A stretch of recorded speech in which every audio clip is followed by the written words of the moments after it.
Hey there, tonight we're cruising down the history of the American road trip. Not the Hollywood glamour, you know, but a tale born from dust, diners, and a nation in love with the open road. If these stories help you unwind, I'd love a quick like or subscribe, but only if they're genuinely working for you. I'm curious where in the world you're listening from, so drop your location and local time in the comments. It's amazing seeing our little community span the globe through these historical tales. Now get comfortable, perhaps dim the lights, or find that perfect pillow position, and let's ease into tonight's journey together. Back in the 1910, when horse-drawn buggies were still considered a reasonable mode of transport, Henry Ford had a wild idea: make cars cheap and let people drive them. What was he thinking, right? Enter the Model T, aka the Tin Lizzie, which rolled off the assembly line and into the hands of the average American for the low price of $850 in 1909. By 1925, the price had dropped to a tantalizing $290. That's less than some folks spend on a fancy smartphone today. Suddenly, car ownership wasn't just for the monocle-wearing elite anymore. It was for the guy next door, the mailman, and even Aunt Edna. But hold on to your hats, because the early days of American road tripping were about as glamorous as a mud wrestling contest. See, back then, paved roads were about as rare as a unicorn in a petting zoo. In 1913, the Lincoln Highway was one of the first transcontinental roads, but it was more of a suggestion than a road. Just a charming mix of dirt, gravel, and the occasional wooden plank. Drivers in their spiffy Model TS had to deal with roads that turned into mud baths at the first sign of rain. The romance of the open road, more like a romance with your shovel, because digging your car out of the muck was practically a rite of passage. And as if the roads weren't enough of an adventure, maps of the time were a delightful exercise in creative cartography. They were more treasure maps than actual guides, full of useful advice like turn left at the red barn or veer right after the big oak tree. If you got lost, it wasn't a matter of recalculating your route. It was time to bust out your inner explorer, Lewis and Clark style. Now, let's talk auto camping, a craze that swept the nation faster than a Model T on a downhill slope. With the rise of affordable cars, people were eager to hit the road and sleep under the stars, or at least under a tarp. Auto camping became the Instagrammable vacation of the day, minus the Instagram. Families packed their cars with tents, parts, pans, and sometimes even the kitchen sink. In 1915, there were over 100,000 auto campers out there, braving the elements and embracing their inner pioneers. Park in a field, pitch your tent, and voila, you're living the American dream. Yet this newfound freedom was a bit of a mirage. The open road wasn't exactly a democratic space. Road trips were very much a middle-class phenomenon, a privilege of those who could afford a car and the time to take off. It was a sweet escape from the drudgery of factory life, but for many, that escape was just out of reach. The socio-economic divide was as wide as a Model T was slow. The romantic notion of hitting the open road belied the reality that not everyone could just pack up and go. For the working class, the idea of a road trip was as distant as the moon. To top it all off, the burgeoning car culture of the 1910 came with its own set of societal shifts. The automobile was seen as a symbol of modernity, a ticket to freedom in a time when Americans were looking to shake off the shackles of Victorian restraint. But it also introduced new challenges. Traffic laws were as non-existent as a GPS signal in the middle of nowhere, and speed limits were more hopeful suggestions than enforced rules. In 1910, the average speed limit in cities was a blazing 10 to 15 miles per hour. Imagine the thrill. Yet, for all the challenges, the early American road trip was a taste of mobility that many had never experienced before. It was an era of exploration, albeit one where you might need to change a tire or two along the way. The Model T's popularity was undeniable, selling over 15 million units by 1927. It was a cultural phenomenon that sparked a love affair with the road, warts and all. So, next time you're cruising down the highway at 70 mph, spare a thought for those early pioneers of the road trip. They paved the way for the modern road trip, quite literally in some cases, and with a lot of mud on their boots. As our intrepid road trippers of the 1910s cleared the mud from their boots and gazed toward the horizon itself was about to change in a monumental way. Enter the 1920s and 1930s, the era of flappers, jazz, and ironically enough, the Great Depression. But let's not get ahead of ourselves. First, we need to hit the road on Route 66, the Mother Road, which became the backbone of the American road trip fantasy. Opened in 1926, this 448-mile stretch of asphalt ran from Chicago to Santa Monica, slicing through 8 states like a concrete sash. Route 66 wasn't just a road, it was an embodiment of American optimism and ingenuity. By 1938, it was entirely paved, a marvel considering that previously many roads were more suited to ox carts than automobiles. As the Dust Bowl and the Depression sent families packing, Route 66 symbolized a path to prosperity, or at least survival. It was the lifeline for over 200,000 people who migrated westward in search of jobs, better weather, or just a fresh start. The road was an economic artery, pumping life into small towns along its route, each vying for the attention of passing motorists with increasingly outlandish attractions. Speaking of attractions, let's take a moment to appreciate the birth of the roadside curiosity.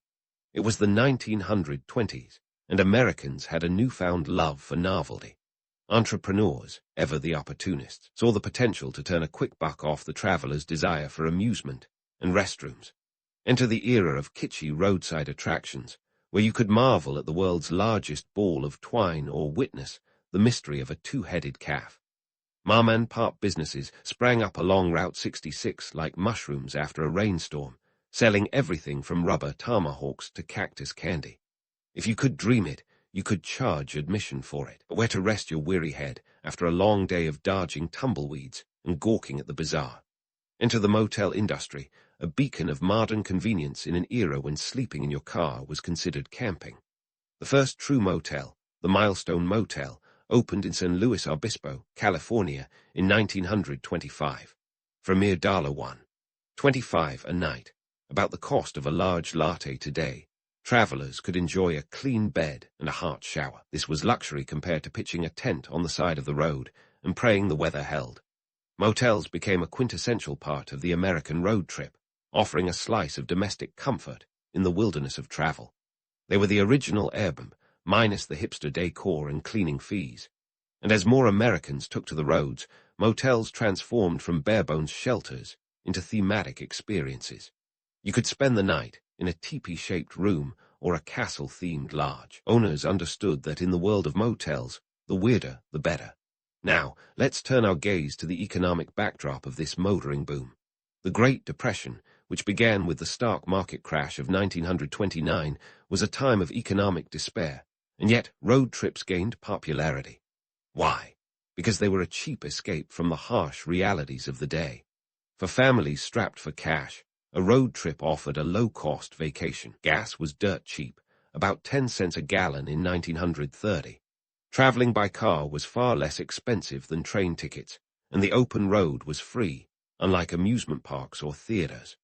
This was an era where self-reliance wasn't just a virtue, it was a necessity.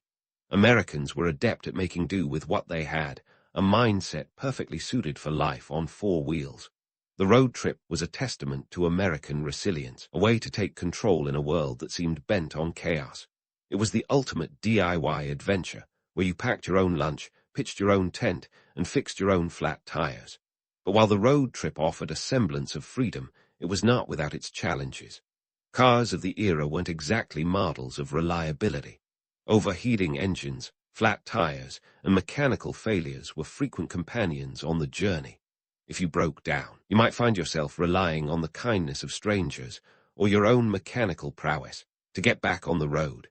And yet, these hardships were often seen as part of the adventure, a chance to prove one's mettle and resourcefulness.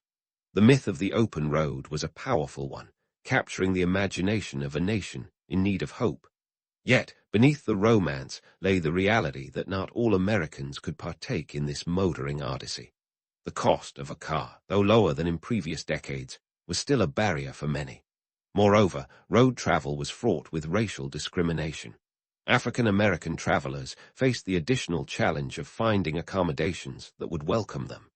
The Negro Motorist Green Book, first published in 1936, became an essential guide for black travelers, highlighting safe places to eat, sleep, and refuel. As the 1930s drew to a close, the American road trip had cemented itself as a cultural icon, a symbol of freedom and possibility. It was a microcosm of the American spirit, resourceful, resilient, and occasionally ridiculous. Whether it was the lure of Route 66, the peculiar charm of roadside attractions, or the comfort of a roadside motel, the road trip was here to stay. And as America braced for the changes that the next decade would bring, the road trip stood ready, a constant amid the chaos, a promise of discovery and adventure just beyond the next bend. As America braced for the changes that the next decade would bring, the road trip stood ready, a constant amid the chaos, a promise of discovery and adventure just beyond the next bend. Fast forward to the post-WW2 era, and you'd think the entire nation had turned into a car commercial. With the GI Bill and a booming economy fueling a new middle-class prosperity, America was cruising into the golden age of road, tripping faster than a Chevy Bel Air with a tailwind. And why not? Gas was cheap, cars were plentiful, and the open road was calling louder than a Sinatra ballad. Now, let's talk GI Bill, a real game-changer for millions of returning veterans. Officially known as the Servicemen's Readjustment Act of 1944, this little legislative miracle offered veterans low-cost mortgages, tuition to cover college or vocational education, and unemployment compensation. The result? A tidal wave of young families buying homes, going to school, and joining the swelling ranks of the American middle class. It was like a national congrats on surviving the war gift basket.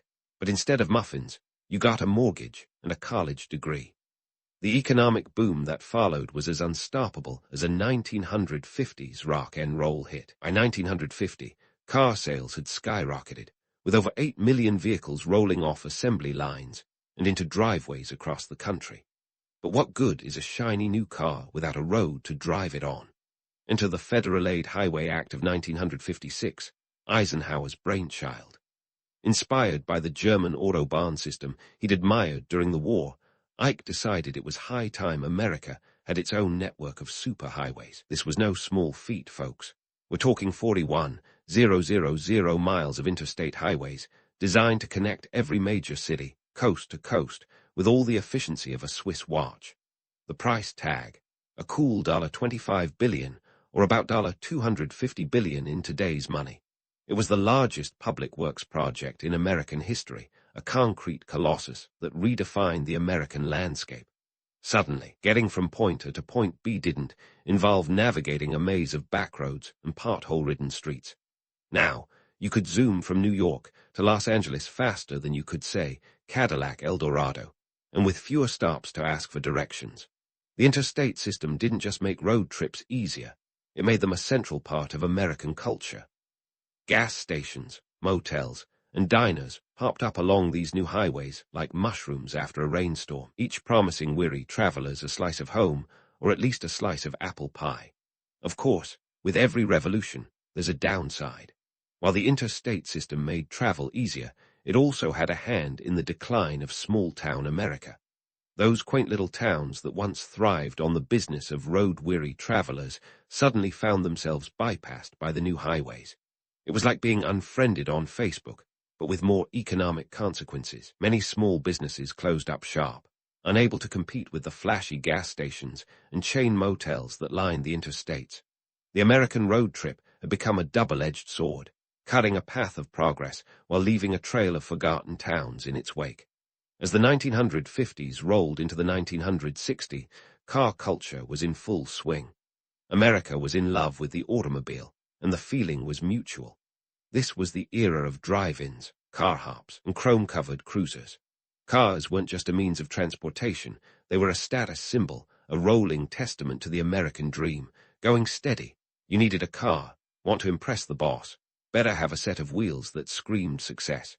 The car was king, and everyone wanted a throne. Hollywood, never one to miss a trend, jumped on the road trip bandwagon with the enthusiasm of a teenager revving up a hot rod. Movies like The Long Trailer, 1954, and Easy Rider, 1969, captured the spirit of the open road, each offering a different take on the American journey. The former was a comedy about a newlywed couple's misadventures with a too-big trailer, starring Lucille Ball and Daisy Arnaz, proving that road trips could be as chaotic as they were charming. Easy Rider, on the other hand, was a counterculture classic, a gritty exploration of freedom and rebellion that tapped into the restless spirit of the 1960s. And let's not forget the kitschy aesthetics of the era. The 1950s and 60s were all about bold colors, flashy designs, and a healthy dose of whimsy. Diners with neon signs, motels with kidney-shaped pools, and cars with tail fins sharp enough to cut through time. It was a world where more was more, and subtlety was as elusive as a UFO sighting in Roswell. The road trip wasn't just a journey, it was an experience, a sensory overload of sights, sounds, and snappy jingles. Yet beneath the chrome and neon, there was a deeper cultural shift at play. The road trip was a manifestation of American ideals, freedom, exploration, and self-reliance, all wrapped up in a shiny automotive package. It was about breaking free from the routine, seeing what lay beyond the horizon, and doing it all on your own terms.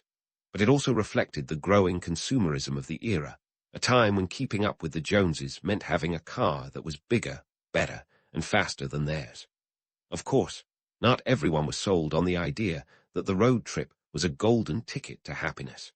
Critics pointed out environmental concerns, noting that America's love affair with the automobile was contributing to pollution and urban sprawl. And let's not forget the little matter of safety. In 1965, Ralph Nader published Unsafe at Any Speed, a scathing critique of the auto industry's lack of concern for passenger safety.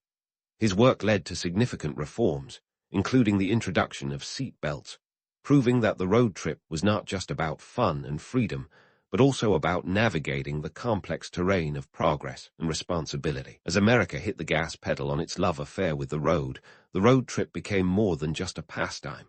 It was a symbol of the nation's spirit, restless, adventurous, and perpetually in motion. But as with any great journey, the road trip was also about facing challenges and embracing change. With the highway stretching endlessly ahead, who knew what lay around the next bend? The story of the American road trip was far from over, but as the 1960s drew to a close, it was clear that the journey was just as important as the destination. And as we leave the era of poodle skirts and drive-in movies behind, one thing remains certain.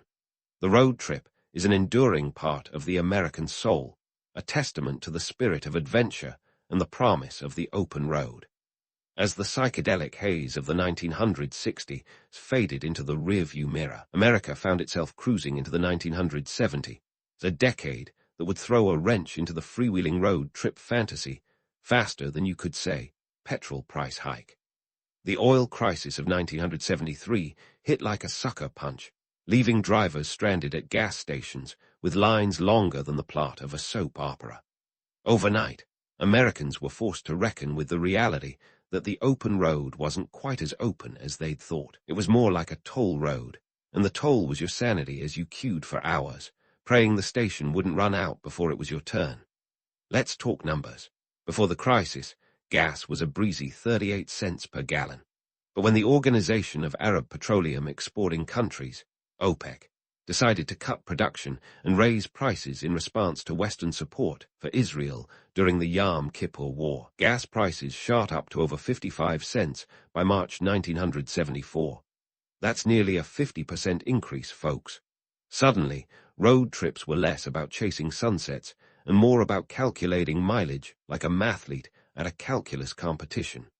Environmental concerns also started to shift gears during this time. The publication of Rachel Carson's Silent Spring in 1962 had already planted seeds of doubt about the ecological consequences of our automotive obsession. By the 1970s, these seeds had sprouted into a full-blown environmental movement, as visible as the smog hanging over Los Angeles.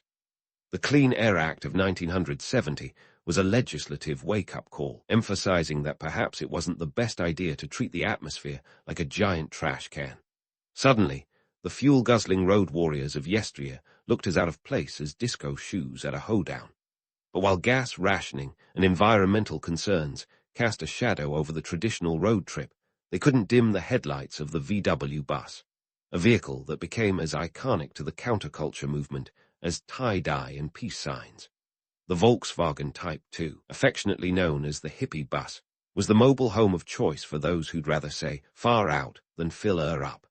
With its simple mechanics and generous interior space, it was the perfect vehicle for a generation that valued togetherness and minimalism over horsepower and chrome. The VW bus wasn't just a vehicle, it was a symbol. It represented freedom, rebellion, and a thumb in the eye of the establishment. With a price tag of around $2,000 in the early '70s, which, let's face it, was practically nothing compared to the cost of existential angst, it was an affordable way to hit the road while sticking it to the man. And as the bus rolled across America, it carried with it a message of peace and love, even if it sometimes stalled at the most inopportune moments. While some were cramming into VW buses, others were setting their sights on a new kind of road-tripping experience. The RV, the recreational vehicle boom of the 1970s, was like America's midlife crisis on wheels. If the VW bus was the scrappy underdog, the RV was the full-court press, complete with shag carpeting and a kitchenette where you could fry bacon while cruising at 55 mph. RVs offered a home away from home, an opportunity to explore the great outdoors without sacrificing the comforts of indoor plumbing. By the end of the decade, RV sales had hit around 300,000 units annually, with models ranging from modest trailers to motorhomes as extravagant as a Liberace concert. This shift towards RVs mirrored a broader cultural trend. Americans were seeking experiences that combined adventure with comfort, a paradox that was as quintessentially '70s as bell-bottoms and polyester. The road trip narrative began to evolve. It was no longer just about the thrill of the journey. It was also about finding a balance between exploration and sustainability, between adventure and responsibility. The 1970s road trip was a reflection of a nation grappling with its identity. The carefree adventures of the past were now tinged with a sense of caution, a realization that our actions had consequences, not just for our wallets, but for the planet. And yet, even as gas prices soared and environmental alarms sounded, the allure of the open road remained irresistible. It was a siren call that beckoned travelers to venture forth, to embrace the absurdities of life on the move, even if that meant doing so with a disco ball hanging from the rearview mirror. The era's absurdities were inescapable, whether it was the garish fashion or the equally flamboyant fuel crises. The 1970s were a time when America was learning to laugh at itself, to find humor in the chaos of change. It was a decade when leisure suits and leisure travel collided, creating a landscape as colorful and unpredictable as a Saturday Night Fever dance floor. And in that chaos, the road trip endured, a testament to the enduring human desire for movement, for discovery, and for the kind of stories that only the open road can provide. As the 1970s drew to a close, America was left with a road trip experience that was more complex, more nuanced than ever before. It was an experience that reflected the tumult of the times, the challenges of an evolving world, and the hope that lay just beyond the next bend. The journey was far from over, and as the nation prepared to cruise into the 1980s, it was clear that the road trip would continue to be a journey of discovery, both external and internal. The landscape might change, but the spirit of adventure would endure, as timeless as the open road itself. As the 1980s barreled onto the scene, bringing with it big hair and bigger shoulder pads, the American road trip was poised for yet another transformation. If the 1970s were a disco-infused roller coaster of fuel crises and bell-bottoms, the 1980s were all about excess and neon dreams, a decade where everything seemed to be louder, faster, and more neon than ever before. And what better way to embrace this era of extravagance than by hitting the highway in style? But here's the twist. The 1980s road trip wasn't just about cruising in a flashy car with a Walkman blaring Journey's "Don't Stop Believin'." It was also the dawn of the minivan, that practical, boxy, family-friendly vehicle that promised to make road trips as cozy as a living room on wheels. First introduced by Chrysler in 1983, the minivan quickly became the vehicle of choice for families eager to explore the country without sacrificing legroom or snack storage. By the end of the decade, over 2 million minivans had been sold, transforming the road trip from a cramped backseat affair into a fully fledged family adventure. And let's not forget about the rise of the RV clubs. These social groups were like the Facebook groups of their day, minus the memes, but with all the camaraderie. Clubs such as the Good Sam Club, established in 1966, saw a boom in membership as RV ownership soared. By the 1980, the club boasted over 500,000 members, all eager to swap tips on tire pressures and the best campgrounds this side of the Mississippi. It was a community bound by a shared love of the open road and a good potluck dinner. But while families were busy packing their minivans with coolers and cassette tapes, a seismic shift was happening elsewhere: the rise of technology. The 1990s ushered in an era of digital revolution that would forever change the road trip landscape. Enter the GPS, Global Positioning System for the uninitiated, a device that was about to make paper maps as obsolete as floppy disks. In 1995, the U.S. government made GPS signals available for civilian use, and by the late 1990s, the first consumer GPS units hit the market. Suddenly, finding your way on the road didn't involve deciphering a labyrinthine map or arguing with your spouse over whether you were supposed to turn left at the cow or the barn. The implications of this technological leap were monumental. No longer were road trips an exercise in navigation guesswork and spontaneous detours. Instead, drivers could now plot their courses with the precision of a NASA engineer.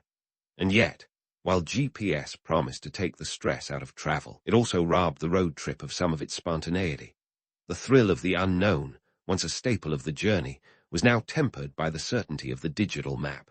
Sure, you might not get lost as often, but you'd also miss out on those serendipitous discoveries: the roadside diner with the world's best pie, or the quirky museum that wasn't on your itinerary. By the time the 21st century dawned, the road trip had been turbocharged by technology, but it was also riding a wave of nostalgia. The new millennium saw a resurgence of interest in the vintage road trip experience, a yearning for the simpler times of Route 66 and the freedom of the open road. Enter the van life movement, a modern twist on an old tale. This lifestyle choice, often chronicled on social media with envy-inducing hashtags, embraced the idea of living on the road in converted vans. Think of it as the VW Bus 2.0, but with solar panels and Wi-Fi. Van life became a cultural phenomenon, a testament to the enduring allure of the road trip as a means of escape and self-discovery. It's a movement that says, why settle for a 9-to-5 when you can have a 2 lanes to anywhere? And while it might seem like a millennial fad, it harkens back to the age-old American tradition of seeking freedom and adventure on the open road. Now, let's talk smartphones, those pocket-sized devices that revolutionize the way we travel. With the advent of smartphones and apps like Google Maps and Yelp, the road trip experience became more connected than ever. Suddenly, finding the best burger joint within a 50-mile radius was as easy as tapping a screen. Need a place to crash for the night?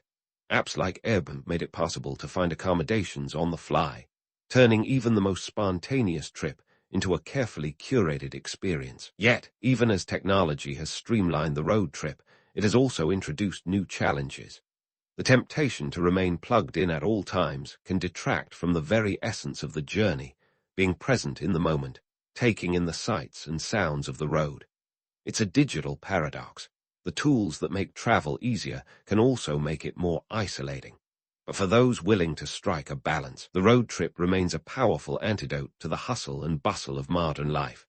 So why, after more than a century of motoring adventures, does the road trip continue to captivate our imaginations? Perhaps it's because, at its core, the road trip is about more than just the destination. It's about the journey, the people you meet, the stories you collect, and the memories you make along the way. It's a rite of passage, a uniquely American experience that speaks to our desire for freedom, exploration, and the open road. In the end, the road trip is a mirror of our society, reflecting our dreams and our realities, our triumphs and our challenges. It's a journey that's constantly evolving, shaped by technological advances and cultural shifts, yet always anchored by a timeless spirit of adventure. So next time you find yourself behind the wheel, with the road stretching out before you, remember, Whether you're navigating with a GPS or a trusty old map, the true magic of the road trip lies not in the miles traveled, but in the experiences gained.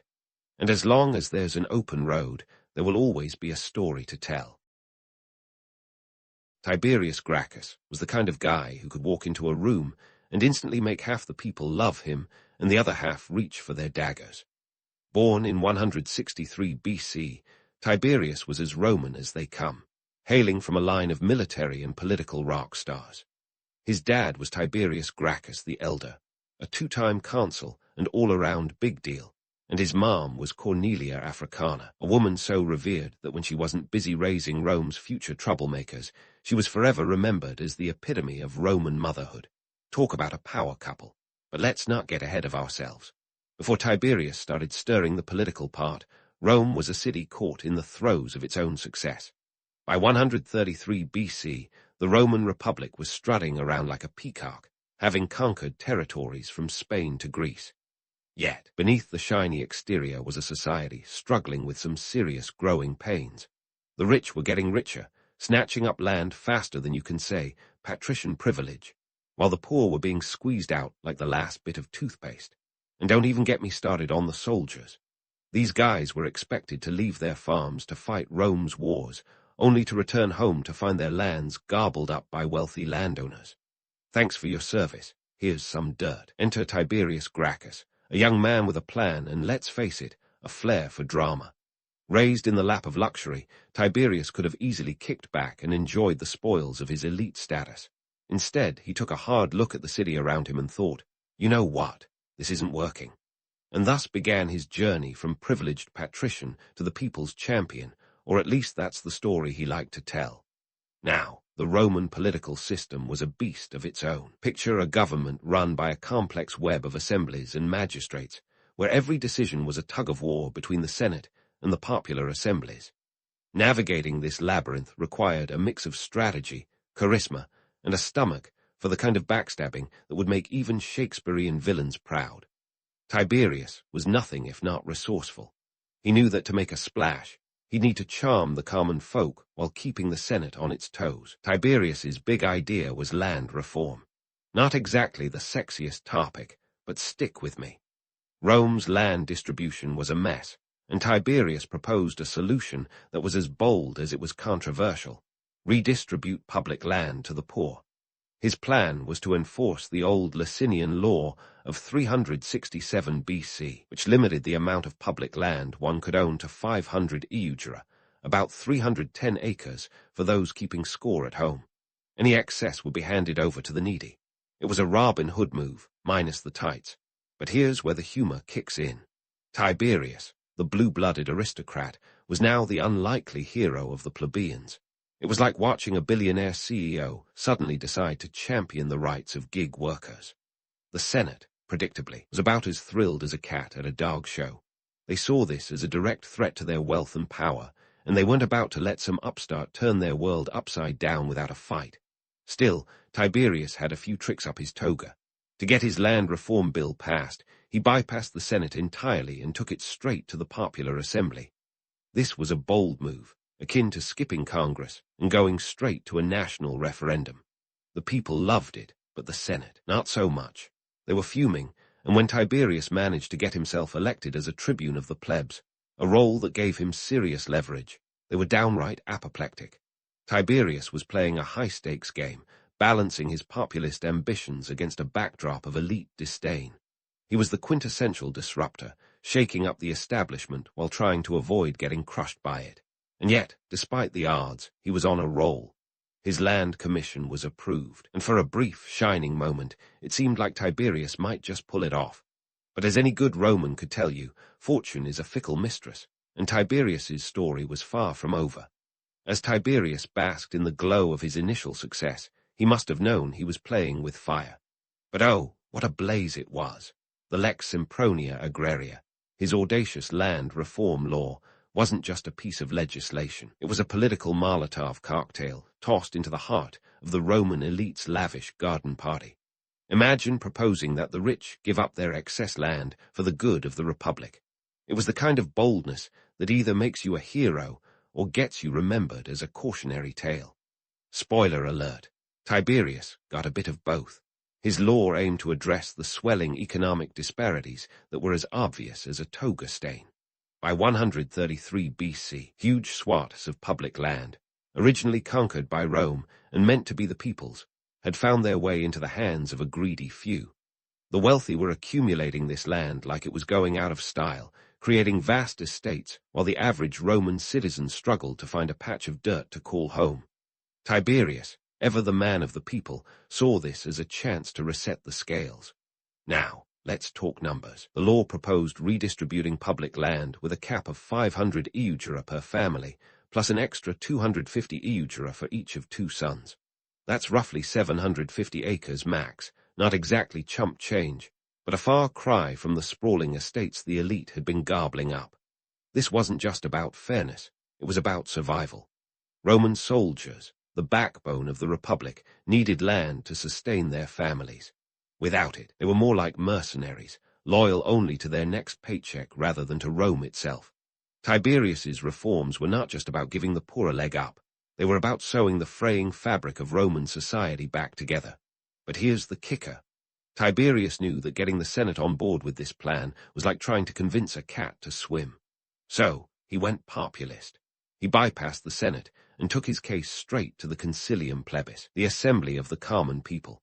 It was a move that screamed power to the people in a world where the Senate preferred a whisper of power to the patricians. The Senate, predictably, was livid. They saw Tiberius not as a reformer, but as a rabble-rouser, a young aristocrat with too much charisma and too little respect for tradition. Speaking of tradition, the Senate had a trick up their sleeve. Octavius. Marcus Octavius, a fellow tribune, was the Senate's secret weapon, a roadblock in a toga. He vetoed Tiberius's proposal, setting the stage for a political showdown that would make reality TV producers drool. But Tiberius wasn't about to let Octavius rain on his parade. In a move that was as radical as it was risky, he proposed to have Octavius removed from office. This was unprecedented. Tribunes were supposed to be sacrosanct, untouchable by law, a bit like the Roman equivalent of diplomatic immunity. Yet, Tiberius argued that if a tribune was acting against the will of the people, well, then all bets were off. In a shocking twist that would have had Twitter buzzing had it existed, Tiberius succeeded. Octavius was ousted, the first tribune ever to be deposed by a popular vote. It was a democratic coup, and Tiberius was at the helm. This was high drama in the forum, folks, complete with crowds, speeches, and enough political intrigue to rival a season finale. Tiberius had not just bent the rules, he'd rewritten them, and the Senate was left to pick its collective jaw up off the marble floor. However, this victory wasn't without its costs. Tiberius's tactics had made him a hero to some and a villain to others. To the Roman elite, he was a dangerous demagogue, a man willing to dismantle the Republic's traditions for his agenda. To the masses, he was a champion of justice, a man of action in a city of talkers. But one thing was clear, Tiberius had changed the game. He had shown the power of the people, and that genie was not going back into its amphora anytime soon. Economically, the Lex Sempronia Agraria was a necessary shock to a system that was teetering on the brink. By redistributing land, Tiberius aimed to restore the smallholder class, the backbone of the Roman military and economy. It wasn't just about charity, it was about stability. Rome needed farmers, not just to produce food, but to maintain its military might.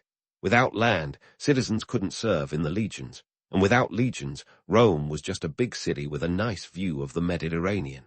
Despite the Senate's grumblings, Tiberius's land commission got to work. It was a massive undertaking, akin to a national census with teeth. The commission began surveying land, identifying what was public and what was private, a process that was about as popular as a tax audit. The elite landowners squirmed and protested, but the gears of reform were in motion, and for a moment it seemed like Tiberius had outmaneuvered his opponents. But let's not get too ahead of ourselves with visions of agrarian utopias. Tiberius's reforms, while groundbreaking, were also deeply threatening to those in power.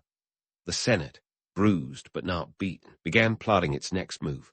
Tiberius, for all his victories, was walking a tightrope, and the safety net below was looking mighty thin.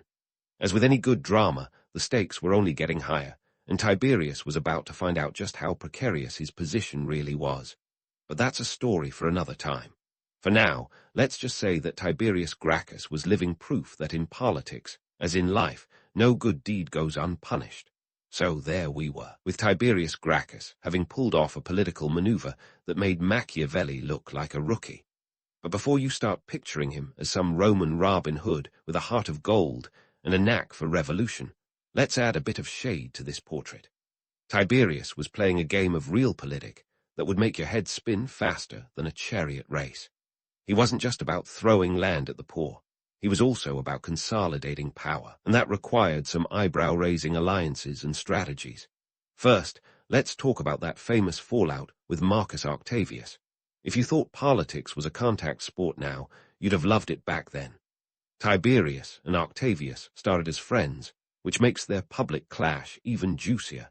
Tiberius didn't just outmaneuver Octavius. He executed a political takedown worthy of a reality TV series. The removal of Octavius was unprecedented. Think of it as impeaching your best man from your wedding party because he wouldn't toast your favorite cause. But in Roman terms, this was high drama. Octavius wasn't some minor character. He was a fellow tribune, meant to be untouchable. That Tiberius managed to remove him by a popular vote was akin to rewriting the rules of political engagement. The Senate, meanwhile, was fuming. This wasn't just a battle over land. It was a fundamental challenge to their authority.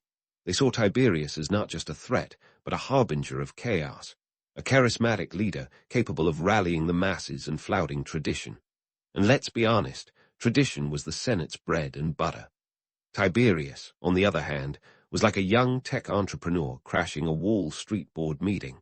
He was dynamic, unorthodox, and not afraid to ruffle a few patrician feathers. But let's not get carried away with the romantic image of Tiberius as some lone hero fighting the good fight. Sure, he was standing up for the little guy, but he was also laying the groundwork for his political future. He wasn't above leveraging his family name and connections to build alliances. His mother, Cornelia, was no slouch in the networking department either. She was the kind of woman who could host a dinner party that would make or break political careers. In this world, relationships were currency, and Tiberius was spending it as fast as he was earning it. Now, let's delve into the economics of the situation because, let's face it, money talks. The land reforms, while noble in intent, were also a strategic move to stabilize Rome's faltering economy. By redistributing land, Tiberius aimed to revitalize the agricultural sector, which was vital for Rome's survival. Remember, Rome wasn't just a city. It was a sprawling empire that needed grain to fuel its legions and appease its citizens. Without a stable food supply, Rome was a powder keg waiting to explode. Tiberius's reforms were also about addressing the growing issue of unemployment. The influx of slaves from Rome's conquests meant that many free Romans were out of work, a situation that was as popular as a toga party with no wine. By giving land back to the people, Tiberius hoped to create jobs and, more importantly, restore the dignity of Roman citizenship. This wasn't just good policy, it was good politics. He was crafting a narrative that resonated with the masses, a return to the glory of Rome's agrarian roots, where every citizen had a stake in the Republic's prosperity. But here's the rub. Not everyone was buying it. The wealthy elite viewed these reforms as an attack on their rights and privileges. To them, Tiberius was not a reformer, but a demagogue, someone who would tear down the Republic to build his empire of influence. They whispered about his ambitions, painting him as a man willing to upend centuries of tradition for personal gain. And in the corridors of power, those whispers echoed loudly. Yet, Tiberius was undeterred. He doubled down on his populist approach, rallying the citizens of Rome with speeches that would put modern-day campaign rallies to shame. He was a master of rhetoric, able to stir the passions of the crowd with promises of a better future. His words were like honey, and the people lapped it up, eager for change in a world that seemed designed to keep them down. But let's not gloss over the fact that Tiberius's methods were as controversial as they were effective. His willingness to bypass traditional channels and upend the status quo made him a hero to some and a villain to others. While his supporters saw him as a beacon of hope, his detractors warned of the dangers of mob rule and the erosion of constitutional norms. This wasn't just a political battle. It was a fight for the soul of the Republic. Tiberius's story is a classic example of how power can both corrupt and inspire. He was a man driven by a vision, but also by ambition. He played the political game with a deftness that was both admirable and alarming. He knew how to work the system, but he also knew that the system was rigged against change. His reforms were a bold attempt to level the playing field, but they also stirred up a hornet's nest of opposition. As tensions rose, Tiberius found himself increasingly isolated. His alliances, once strong, began to fray under the pressure of political reality. The Senate was regrouping, plotting its next move against the upstart tribune. Tiberius was a man on the edge, caught between his ideals and the brutal pragmatism of Roman politics. He was a disruptor, but in a world that valued order above all else, disruption could be a dangerous game. So, as the dust from the Octavius debacle settled, Tiberius was left to navigate a landscape fraught with danger. He had changed the rules, but in doing so, he had also made himself a target. The Senate was watching, waiting for him to slip, and Tiberius knew that any misstep could be his last. But that, my friends, is a story for another day. For now, let's just say that Tiberius Gracchus was a man who dared to dream big in a world that preferred its dreams small and manageable. And in the grand theater of Roman politics, he was about to find out just how high the cost of ambition could be. As Tiberius Gracchus stood on the precipice of political disaster, the Senate was busier than a Roman banquet, plotting ways to serve a cold dish of revenge. You see, Tiberius had poked the proverbial bear, and now that bear was sharpening its claws.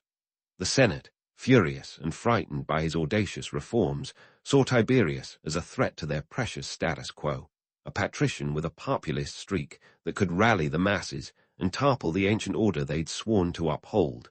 Let's set the stage.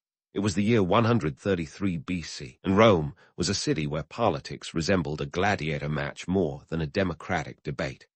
The Senate was determined to thwart Tiberius, not just because they disagreed with his land reforms, but because he threatened the very fabric of Roman political tradition. They believed he was turning the Republic into his personal stage, and they were the unwilling extras in his drama. And like any good political drama, betrayal and intrigue were waiting in the wings. So, what do you do when you're a group of wealthy senators feeling cornered? You rally your allies, of course. The Senate courted powerful figures who were just as alarmed by Tiberius's rise, namely, the landowners who saw their estates on the chopping block and other political elites who feared the ripple effects of his reforms. These weren't just casual detractors. They were the oligarchs of ancient Rome, wielding influence like a sword and shield. They painted Tiberius as a reckless agitator, a rabble-rouser who was dragging Rome towards anarchy. Enter Scipio Nasica, cousin to Tiberius, and a senator who played the role of the antagonist with a flair that would make any soap opera villain nod in approval.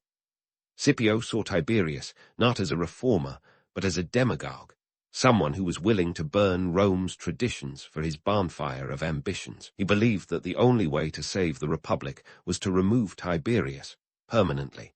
But here's the kicker. Tiberius wasn't just facing political opposition. He was staring down the barrel of legal gymnastics that would make any modern lawyer blush.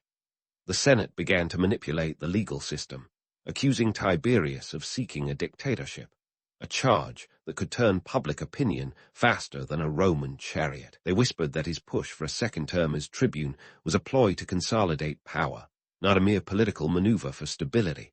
And while we're on the subject of politics, let's not forget the economy. Tiberius's land reforms, though popular among the masses, were an economic earthquake for the elite. Land was the cornerstone of wealth and power, the ancient equivalent of today's stock portfolios. By threatening to redistribute it, Tiberius was essentially proposing to reset the power dynamics of Rome, a move as welcome as a toga malfunction at a Senate meeting. The tension in the air was thick enough to cut with a gladius, and Tiberius knew he was walking a tightrope. Despite the odds, he pushed forward, rallying the public with fiery speeches that would make a modern-day orator green with envy. He painted a picture of a Rome where the common man had a voice, a stake in the future, a vision that resonated with the citizens who had been sidelined for too long. But here's where the romantic narrative of Tiberius as a people's champion meets the cold, hard reality of Roman politics. The Senate's plotting reached a fever pitch, and on the day of the vote for his re-election, things came to a head. Picture this: a tense assembly, a crowd packed into the forum, tempers flaring harder than a Roman summer. Tiberius, in his element, was rallying his supporters when the Senate decided to play their hand. A rumor spread like wildfire through the crowd that Tiberius was aiming to make himself king, a title that in Rome was about as popular as a lead balloon. The Senate knew the weight such a rumor carried. After all, Rome had a deep-seated aversion to monarchy, thanks to a nasty run-in with kings in its early history. The idea of a dictator, a ruler with unchecked power, was anathema to the Roman spirit. As the rumor took hold, chaos erupted. Senators, led by none other than Scipio Nasica, stormed the assembly. It was a scene straight out of a Roman tragedy, complete with shouting, shoving, and ultimately violence. Tiberius, caught in the maelstrom, was clubbed to death by a mob wielding whatever makeshift weapons they could find: table legs, stones, and fists. It was as brutal as it was swift, a stark reminder that in Rome, political ambition could be a deadly game. In the aftermath, the Senate justified their actions as a defense of the Republic, a preemptive strike against tyranny. But let's not kid ourselves. This was politics at its most primal, a power struggle dressed up in the language of civic duty. Tiberius's death was a turning point, a harbinger of the tumult that would soon engulf the Republic. It was a lesson writ large in blood. Rome was a city where the stakes were life and death, and the cost of reform was often paid in the coin of violence. So, was Tiberius Gracchus a reformer or a reckless agitator? The truth lies somewhere in between. He was a man of vision, but also a man of ambition, a leader who dared to challenge the status quo, but underestimated the lengths to which his opponents would go to stop him. His story is a cautionary tale, a reminder that in the world of politics, idealism can be as dangerous as any sword. Tiberius's downfall marked the beginning of a new chapter in Roman history, one where the struggle between reform and tradition would continue to echo through the centuries. His legacy, like the man himself, is complex, a blend of myth and reality, heroism and hubris. And as Rome stood on the brink of change, the lessons of Tiberius Gracchus would linger, a haunting reminder of the perils of power and the price of progress. But that's a story for the next chapter, my friends, where we'll see the ripples of Tiberius's life and death continue to spread through the annals of history. The death of Tiberius Gracchus had all the subtlety of a Roman chariot crash. It was a seismic event that sent shockwaves through the ancient world, shaking the foundations of the Roman Republic like a toga party gone wrong. But, as with any good story, the real excitement often kicks in after the credits roll. So let's dive into the aftermath of this political thriller and see how Tiberius's bold gambit for reform left an indelible mark on Roman history. In the immediate wake of his death, Rome was a city on edge. The Senate might have been patting itself on the back for quelling a supposed tyrant, but what they really did was open Pandora's amphora. Tiberius's murder was a stark reminder that the Republic's political arena was more lion's den than debating hall. The ruling elite, in their bid to preserve tradition, unwittingly sowed the seeds of discord that would eventually sprout into a full-blown crisis. It was as if they had tried to extinguish a fire by dousing it with oil. The reforms that Tiberius championed didn't die with him, far from it. His land commission, though thrown into chaos by his untimely demise, continued its work. The redistribution of land pressed on, albeit with a new cloud of uncertainty hanging overhead like an ominous Roman cloud. The sheer audacity of Tiberius's proposals had set a precedent, a spark that ignited the imagination of those who dared to dream of a more equitable Rome. But let's not get too misty-eyed. The road ahead was less a triumphant march and more a perilous tightrope walk over a pit of vipers. Now, about that legacy. Tiberius's efforts, while initially met with fierce resistance, laid the groundwork for future reformers. His younger brother, Gaius Gracchus, would take up the mantle a decade later, proving that political courage, or recklessness, depending on your perspective, ran in the family. Gaius was a force of nature, and his reforms were even more sweeping than Tiberius's. He tackled issues like grain distribution, judicial reforms, and the extension of citizenship, all of which shook the Senate to its core. The Gracchi brothers, with their bold visions, turned Rome's status quo into a relic, forcing the Republic to confront its economic disparities head-on. The Gracchus legacy is a testament to the fact that even in failure, there's a kind of immortality. Tiberius's martyrdom became a rallying cry for subsequent generations who sought to challenge the entrenched power of the elite. His story, one of idealism clashing with the gritty reality of Roman politics, served as a cautionary tale and an inspiration alike. It was proof that the forces of change, once unleashed, were not so easily contained. But let's not sugarcoat it. The political landscape Tiberius left behind was as fractured as a Roman mosaic. His death set off a chain reaction of violence and reprisals that would reverberate through the Republic for decades. The Senate's decision to resort to bloodshed rather than debate marked a turning point, an ominous foreshadowing of the civil strife that would later engulf Rome. It was a grim reminder that power, when wielded without restraint, can unravel even the most robust of systems. The economic context of Tiberius's reforms was equally significant. In trying to address the land crisis, he brought to light the Republic's unsustainable model of wealth concentration. The notion of redistributing land was not just an economic necessity, but a social imperative. By highlighting the plight of Rome's dispossessed citizens, Tiberius forced the Republic to recognize the human cost of its expansionist policies.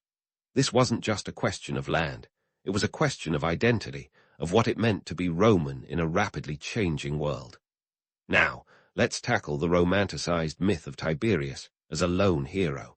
He was indeed a figure of charisma and conviction, but he was also a man driven by ambition, a politician who understood the art of maneuvering through the treacherous waters of Roman politics.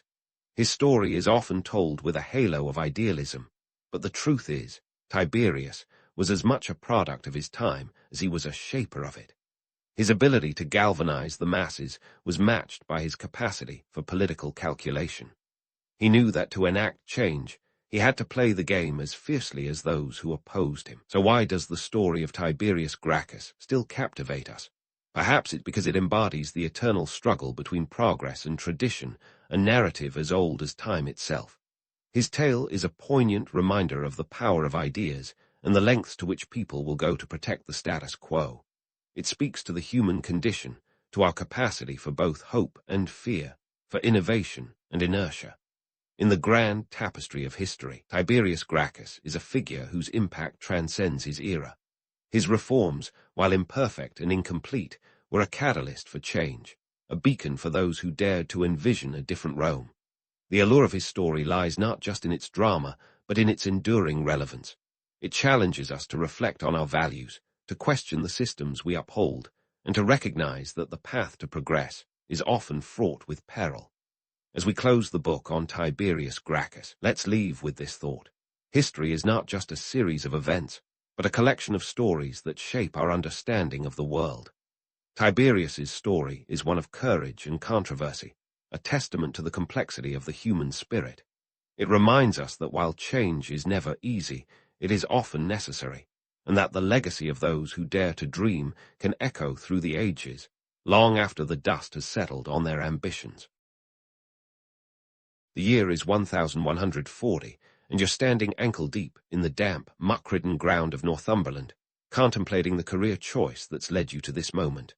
Not exactly the glamorous life you imagined, right? But hey, at least you're not alone. Welcome to the gritty world of medieval coal mining, where the only thing darker than the coal itself is the humor of those who dig it out. Now, let's set the scene. Coal mining wasn't something someone casually fell into over a weekend. It was a response to an economic itch that needed scratching. Around this time, coal was the medieval equivalent of a miracle fuel, the petroleum of the pre-Renaissance era. Why? Because the growing industries of blacksmithing, brewing, and even the humble home hearth needed something more reliable than wood, which was getting scarcer and pricier by the day. And let's be honest, when it came to heating homes, coal was the Netflix of the Middle Ages. Everyone wanted in on it. The geography of coal-rich areas like Northumberland and Wales played a critical part in this tale of soot and sweat. Here, the earth wasn't just hiding tiny nuggets of combustible black gold. It was practically oozing the stuff. In fact, some coal seams were so close to the surface, it seemed like Mother Nature herself was saying, Here, have at it. This geographic luck made these regions prime targets for eager miners and their equally eager bosses, who saw pound signs, or whatever was the medieval version of dollar signs, every time they looked at a seam.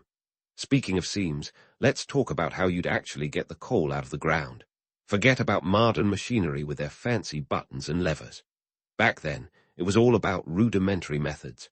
We're talking picks, shovels, and brute force, the kind of tools that give you biceps like Popeye, but at the cost of a spine that feels like it's made of jelly. The process was labor-intensive, and by labor-intensive, I mean the sort of back-breaking work that made you understand why medieval folks lived to about 35, if they were lucky.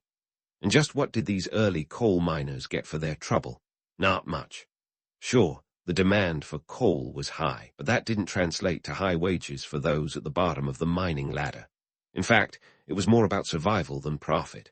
You mined coal because you had to, not because you wanted to. The local lord or landowner would take a significant cut of any profits, and you were left with just enough to keep yourself fed and clothed, if you were lucky.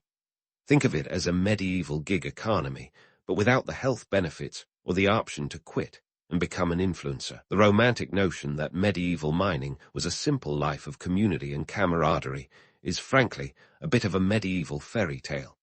Sure, there was a sense of community. Nothing bonds people quite like shared hardship. But it was a community built on necessity, not choice. People mined coal because they lived in coal-rich areas, and the alternative was often starvation. The economic demand for coal was like a black hole that pulled in anyone who lived close enough to a seam, whether they wanted to be there or not. So, as you stand in that muddy Northumberland field, with the cold wind biting at your face and the weight of a pickaxe on your shoulder, just remember, you're a cog in the medieval industrial machine. You're helping to fuel the fires that will forge swords, brew ale, and warm homes across Britain. It's not glamorous. It's not easy, and it sure as heck isn't clean, but it's the reality of medieval life. And as much as that might suck, it's also the very foundation of the modern world. Now, grab that pickaxe and get to work. Those coal seams aren't going to dig themselves. And now, as you hoist that pickaxe, you're about to dive headfirst into the grimy world of medieval coal mining. Trust me, it's a wild ride, and not in the fun, roller coaster way. The life of a coal miner in medieval England was a bit like starring in your own horror movie, without the comforting knowledge that it's all just special effects. First off, forget any notion of spacious working conditions. Those coal seams were nestled in tunnels so tight, you'd think they were designed by someone who believed in extreme minimalism. If you were lucky, you might be able to crouch. Most of the time, you were crawling on your belly, squeezing your body into spaces so narrow that claustrophobia was as much a part of the job as the coal dust itself. And speaking of coal dust, it was everywhere. You breathed it in, you wore it on your skin, and at the end of the day, you'd find it in places you didn't even know existed. Now, let's talk safety regulations, which is to say, there weren't any. Mining was all about getting as much coal out of the ground as quickly as possible, and if that meant a few miners were crushed under a collapsing roof, well, that was just the cost of doing business. To give you an idea of just how dangerous it was, records from the time are littered with mentions of foul air, a charming euphemism for pockets of toxic gases that could knock a man out faster than a medieval tavern brawl. And then there were the cave-ins. Imagine working in the dark, straining to hear the ominous creaks and groans of the earth shifting above you, always wondering if the next shift would be your last. And what did you get for risking life and limb? A pittance. Wages were so low, they made a pauper's purse look like Fort Knox. Picture earning just a few pennies a day, not enough to keep a family fed, let alone prosperous. And if you were unfortunate enough to fall into debt, it wasn't just a financial problem, it was a life sentence.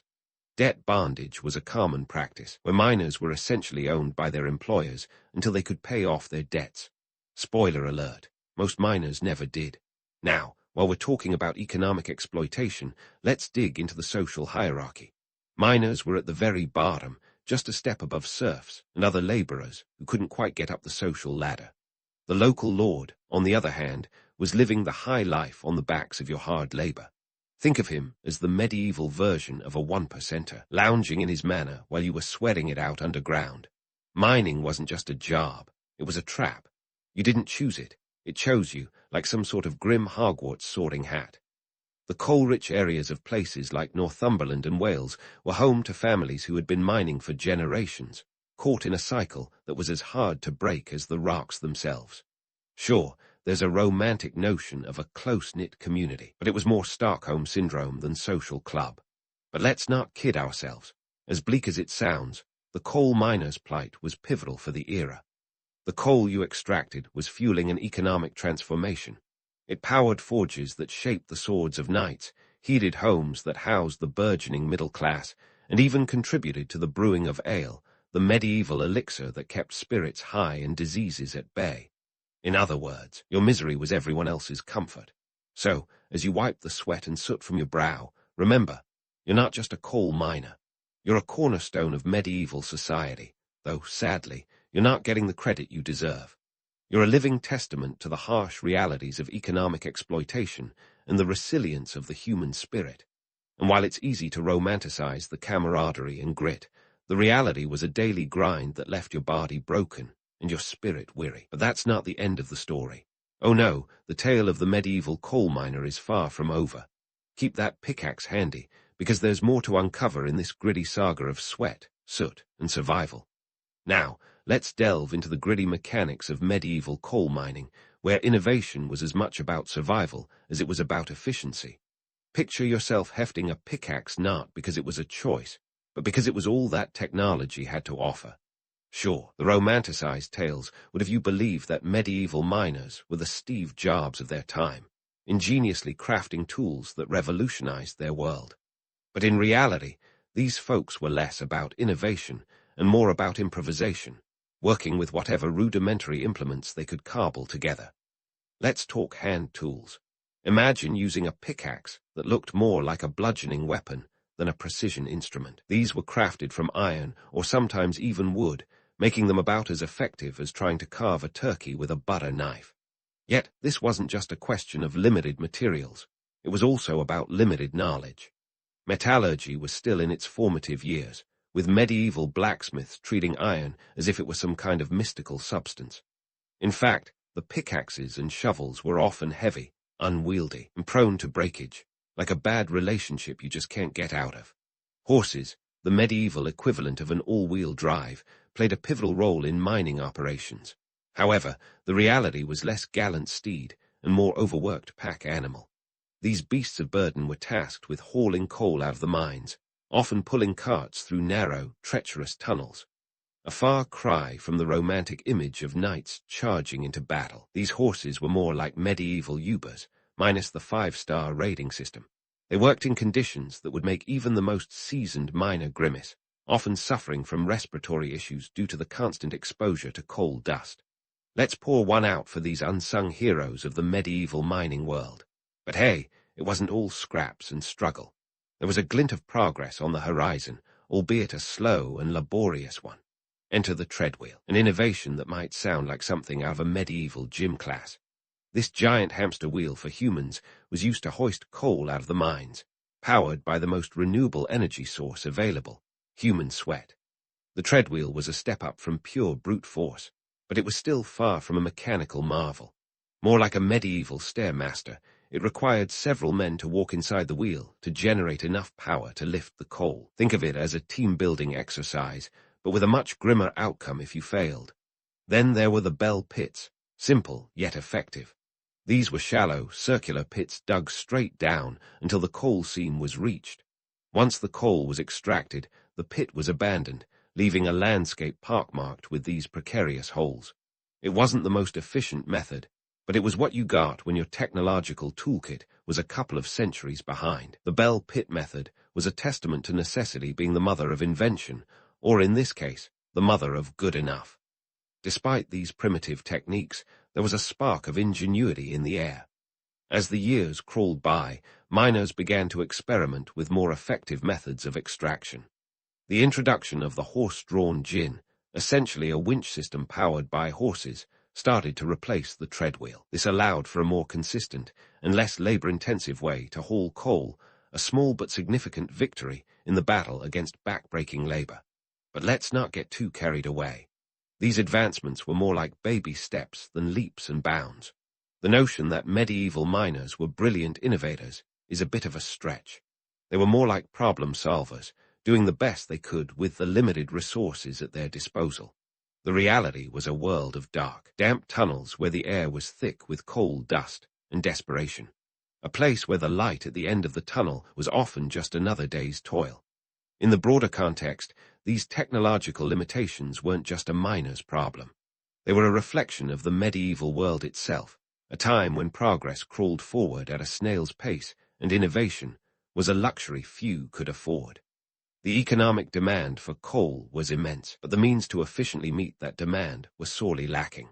This wasn't a time of great scientific breakthroughs, but rather a period of slow, incremental change driven by necessity.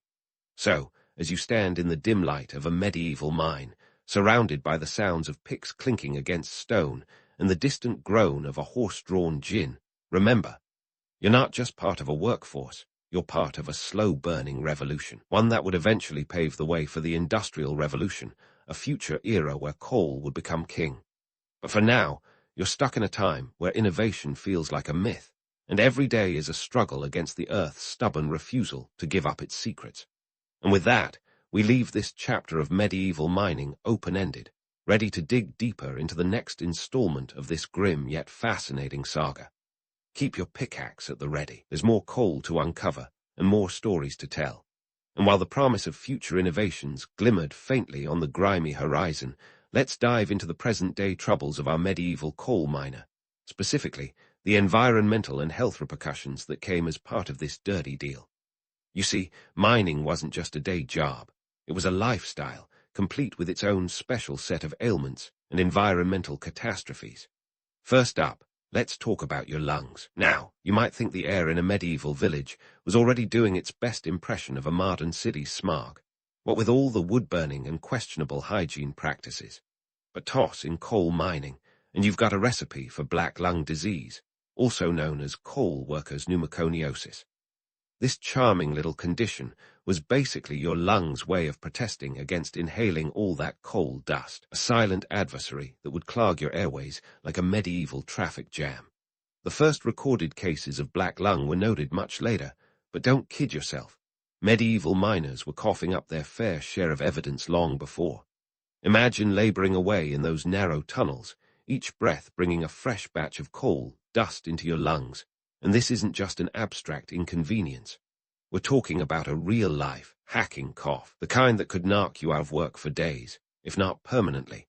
And in an era where losing a day's wage could mean the difference between eating and starving, the stakes were as high as a castle turret. Then there's the small matter of coal smoke. Once the coal was out of the ground, it didn't just disappear. It had to be burned. And that meant communities were often blanketed in a smoggy haze. Think of it as medieval air conditioning, if your idea of comfort involved breathing through a cloud of soot. The long-term health effects were about as cheerful as a plague doctor's bedside manner. Respiratory diseases were rampant, and life expectancy plummeted faster than a peasant at a jousting tournament. The irony, despite being a source of warmth and energy, coal was slowly killing the very people who depended on it. Of course, it's not just your personal health that takes a hit when you live in a coal-dependent community. The environment wasn't exactly singing a happy tune either. Mining operations scarred the landscape, leaving behind gaping holes and heaps of spoil, essentially medieval dumps, minus the recycling program. Rivers and streams, already struggling with the medieval version of wastewater management, reed. None were further polluted by runoff from mining activities. The local flora and fauna, let's just say they weren't exactly thriving. Now, what about the social implications? Here's where it gets really interesting, or depressing, depending on your outlook. The reliance on coal created a paradoxical situation where entire communities were dependent on a resource that was actively harming them. It was a classic case of can't live with it, can't live without it. The local economy might have been stoking its fires with coal, but those fires were burning through the health and welfare of its people like nobody's business. And let's not forget the societal neglect of miners themselves. In an era when welfare was as foreign as a smartphone, miners were left to fend for themselves. There were no medieval OSHA representatives checking for safety compliance, no health insurance policies to cushion the blow of illness or injury. If you got sick or injured, that was your tough luck. The lord of the manor might have been enjoying the fruits of your labor, but you were the one paying the price, literally and figuratively. Think of the miners as the unsung heroes of their time, battling not only the earth, but also the indifference of the society they served. Sure, there was a semblance of camaraderie among the miners, but this was more survival instinct than genuine community spirit. They were bonded by a shared struggle, united against the common enemy of economic necessity and societal neglect. The fact is, coal mining in medieval times was a grim reminder that progress often comes at a hefty price. While coal was heralded as a miracle fuel, its extraction and use quietly introduced a host of new challenges that medieval society was woefully unprepared to tackle. The environmental and health impacts were like a dark shadow lurking behind the flickering flames of progress, a reminder that every step forward can sometimes feel like 2 steps back. So, as you wrap your head around the medieval coal miner's lot, remember that this is just one chapter in a much larger story. A tale where the pursuit of energy and progress comes head-to-head with the harsh realities of human and environmental cost. And while it might seem like a grim fairy tale, this is no bedtime story. It's a real-life saga that set the stage for the industrial revolutions to come. In the meantime, keep that pickaxe at the ready. We've got more ground to cover, and the next chapter promises to be just as enlightening, and perhaps a bit less suffocating. So, as we dust off the last coal-stained chapter of the medieval mining saga, it's time to step back and look at the big picture. While medieval coal mining might seem like a grimy footnote in history, it actually laid the foundations for something monumental, the Industrial Revolution. Yep, those soot-covered, back-breaking days underground were the prequel to a blockbuster event that would change the world. Let's put this in context. By the 18th century, coal had become the superstar of the energy world, and the Industrial Revolution was its opening night. The steam engine, that emblem of industrial progress, was chugging along on a diet of coal. Without the centuries of mining groundwork laid by our medieval friends, the steam engine might have been just a pipe dream, more fantasy than reality. But how did we leap from medieval pickaxes to the mechanized marvels of the industrial era?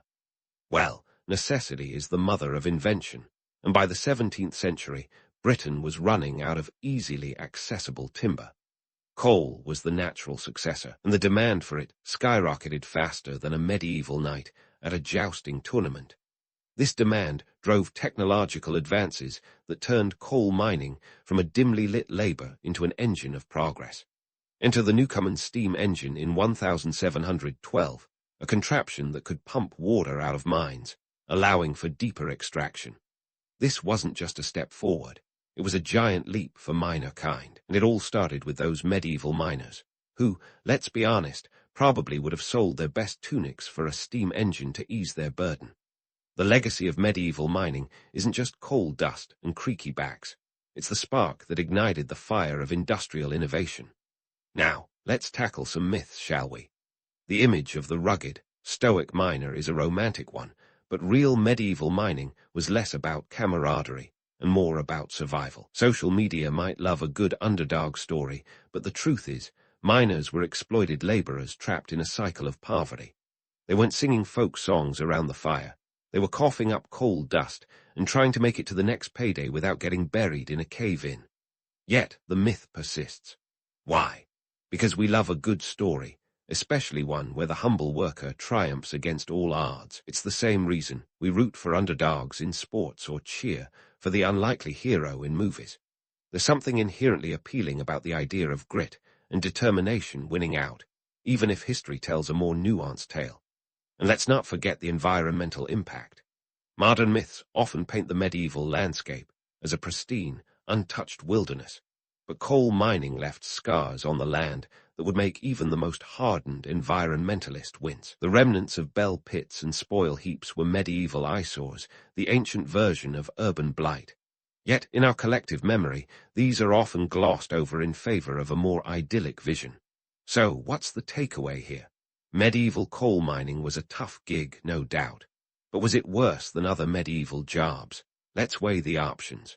You could have been a serf, toiling in the fields from dawn till dusk under the watchful eye of a lord who thought fair wages was a concept as foreign as hygiene. Or maybe you fancied yourself a knight, risking life and limb for glory, only to end up as a pincushion for arrows. In comparison, mining might seem like a steady, if soul-crushing, way to make a living. Sure, mining was hard, dangerous, and dirty work, but it was also a cornerstone of medieval society and a precursor to the modern world. Those miners, with their rudimentary tools and indomitable spirit, were more than just cogs in the machine. They were the unsung architects of the future. And in that, there's a certain romance, even if it's covered in a layer of soot. So, next time you flip a light switch or fire up your laptop, spare a thought for those medieval miners. They didn't just dig coal, they dug the foundations of the world we know today. And while their lives might have been clouded by coal, dust, and danger, their legacy is as clear as day. In the grand scheme of things, medieval coal mining was a dirty job, but someone had to do it, and in doing so, they helped light the way for generations to come. In a world where the wheel was still a revolutionary concept, and Wi-Fi was, well, unimaginable, the Scythians were already mastering the art of living life on the move. Picture yourself out on the vast, endless Eurasian steppes. 500 miles of rolling plains stretching from the Black Sea to the Altai Mountains. This was the Scythian playground, and boy, did they know how to make the most of it. They were the original road warriors, though their roads were mostly dirt paths, and their vehicles were horses, not Harley-Davidsons. The Scythians, those nomadic powerhouses between the 9th and 1st centuries BCE, were not just about raiding and pillaging like some ancient biker gang. Nope, they were far more sophisticated than that stereotype suggests. Sure, they had a fondness for gold that would make a pirate blush, but they were also strategic geniuses when it came to resource management. You could say they were the Elon Musks of their time, minus the Twitter antics and electric cars. Now, let's talk horses, because for the Scythians, life without horses was like a rock concert without amps, unthinkable. They practically lived on horseback, which sounds romantic until you realize there were no comfy saddles or suspension systems. But the Scythians were tough cookies. Mastering the art of horse taming was second nature to them. Imagine being so skilled that you could shoot arrows with deadly precision while riding at full gallop. They didn't just ride horses. They were symbiotic with them, like Batman and Robin, if Robin had 4 legs and a mane. But wait, there's more to the story than galloping through the steppes. The Scythians had a complex social structure that would put some modern organizations to shame. They were led by kings, and beneath them, a hierarchy as intricate as a soap opera. They might have been nomads, but they were organized nomads, with each tribe having its own territory and hierarchy. This wasn't some chaotic free-for-all, but a well-oiled machine of governance and social cohesion. In an era where many societies were busy building walls and fortresses, the Scythians saw the entire steppe as their castle. Their penchant for gold was legendary, and they didn't just hoard it like a dragon in a fantasy novel. The Scythians used gold to create some of the most intricate and stunning artifacts of the ancient world. Their craftsmanship could give even the most skilled artisans of today a run for their money. Gold was not just a status symbol. It was a testament to their wealth, power, and artistic sensibilities. Think of it as their version of a verified Instagram account. Yet, despite this glittery exterior, the Scythians' lifestyle was all about practicality. Their nomadic existence required a strategic use of resources, and they were nothing if not shrewd. They knew the lay of the land like nobody else, and they used this knowledge to their advantage, moving with the seasons and sourcing food and materials efficiently. Their ability to adapt to the harsh climates of the steppes was unmatched, a testament to their ingenuity and resilience. The Scythians had a cultural influence that rippled across continents. They were not just isolated warriors, but were deeply involved in the politics and trade of the ancient world. Their interactions with neighboring civilizations like the Greeks and Persians were both combative and cooperative, depending on the season and the situation. They were like the frenemies of the ancient world, sometimes trading, sometimes clashing, but always relevant. So, what about those wild myths of barbarian hordes and untamed warriors? Well, there's a grain of truth in every legend, but the Scythians were more than just their reputation. They were a sophisticated society that thrived in one of the most challenging environments on Earth. They were innovators, artists, and strategists. Their story is one of survival, adaptation, and mastery of their domain. While the romantic notion of the Scythian warrior riding across the plains still captures our imagination, it's crucial to remember the reality behind the legend, a reality that was as golden as it was gritty. In the end, the Scythians weren't just about living life on the edge. They defined the edge. They were the trailblazers of the ancient world, proving that a nomadic lifestyle could be as structured and savvy as any city-state. So, next time you think about the Scythians, remember that they were more than just horseback raiders. They were the architects of their destiny, galloping through history with a flair that was uniquely their own. Just when you thought the Scythians had reached the pinnacle of ancient coolness, let's dive into what really set these nomadic dynamos apart on the battlefield. Forget what Hollywood might have you believe. This isn't some chaotic stampede of wild warriors screeching into battle like banshees on horseback. No, the Scythians were more like the ancient military equivalent of a jazz ensemble, improvisational, yet impeccably coordinated. The Scythian military genius lay in their hit-and-run tactics. Imagine it. You're a settled farmer or a soldier in a fortified city, and out of the blue, the Scythians swoop in, strike hard, and vanish before you can even say barbarian invasion. They were the original guerrilla fighters, long before the term was coined. Their attacks were swift, decisive, and often left their enemies bewildered and demoralized. It's like trying to catch the wind with a butterfly net. Good luck with that. And then there's the composite bow, the Scythians' weapon of choice, a marvel of ancient engineering. Made from wood, horn, and sinew, this bow was the ancient world's equivalent of a sniper rifle.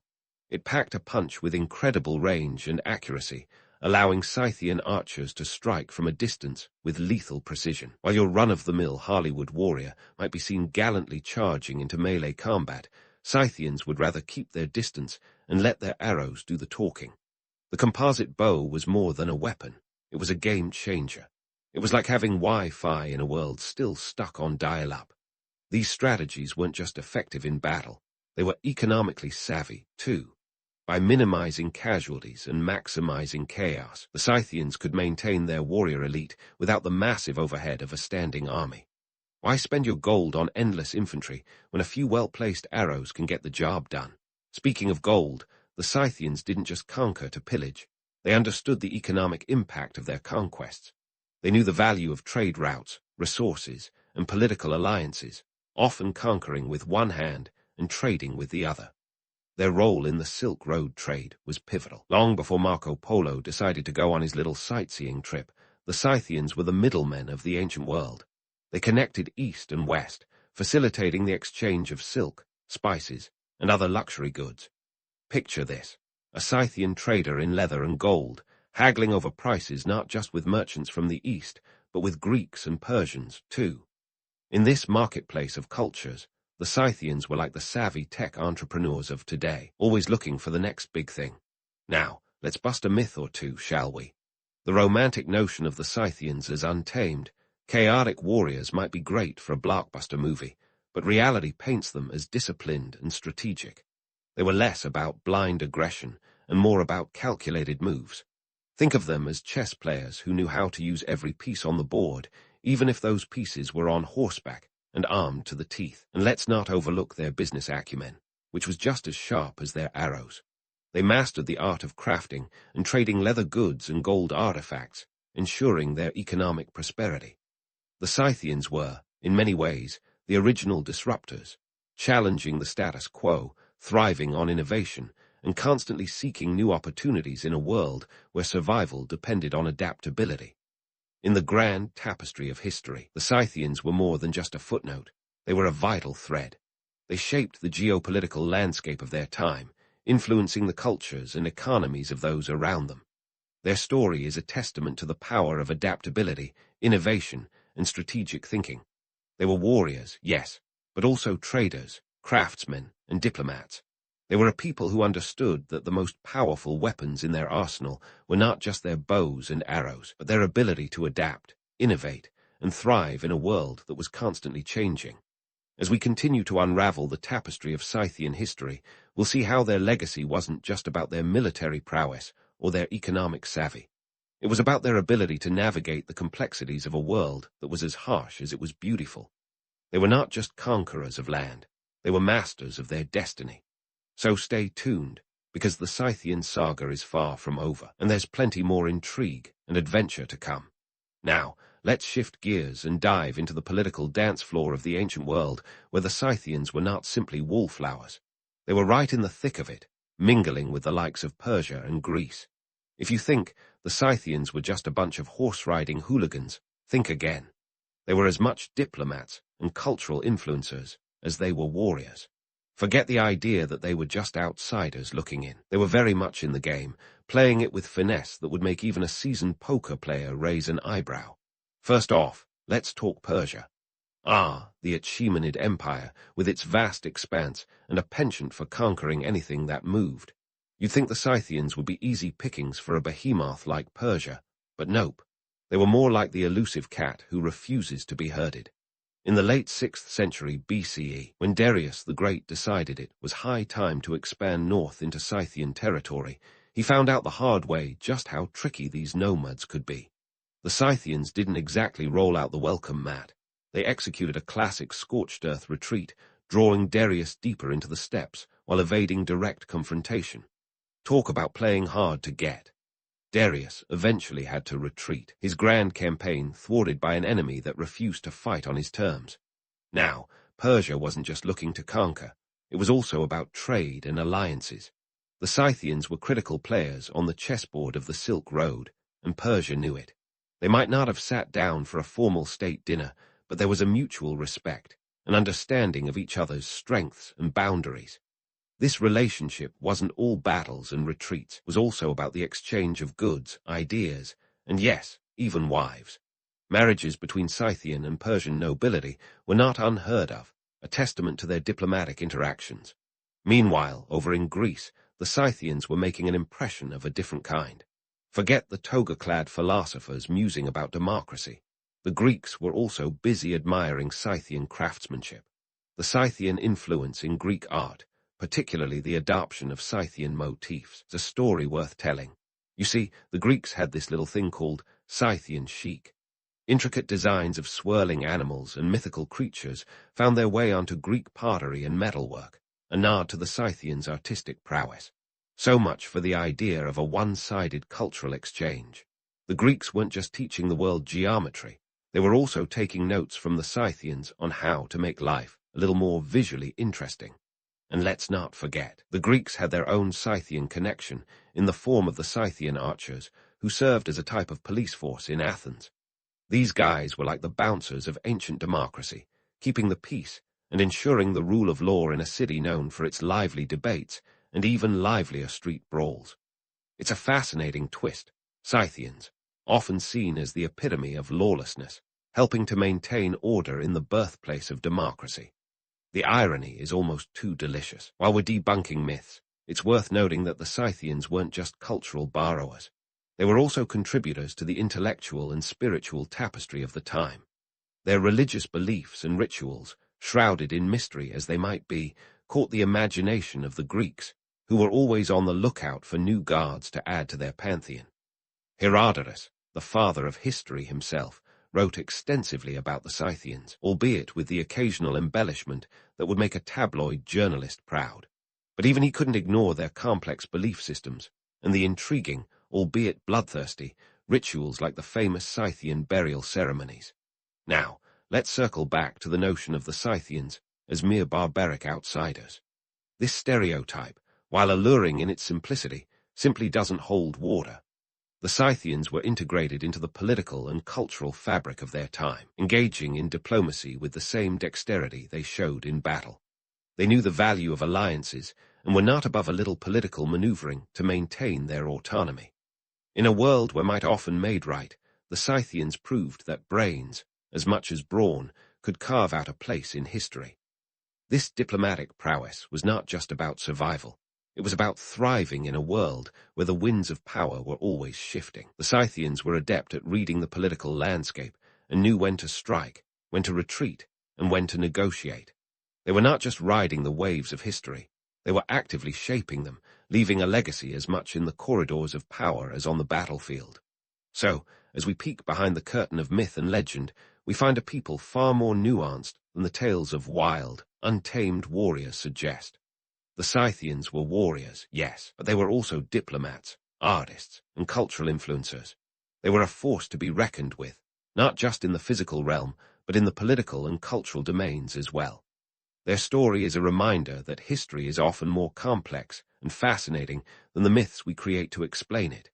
As we continue our journey through the annals of Scythian history, stay tuned for more revelations. There's plenty more to uncover about these enigmatic nomads, and trust me, you won't want to miss a single moment of their incredible saga. So, as we continue peeling back the layers of Scythian society, it's time to spotlight the unsung heroines of the steppes, Scythian women. Forget the dainty damsels of medieval tales. These women were more Wonder Woman than Rapunzel. The Scythians had a surprisingly egalitarian social structure, especially for a society that thrived over 2,000 years ago. While many ancient cultures relegated women to the background, Scythian women were right there in the front lines, literally. Let's bust open the myth of the passive ancient woman. Archaeological findings don't just suggest the involvement of women in Scythian warfare, they practically scream it. Take the archaeological site at Parkravka, for instance.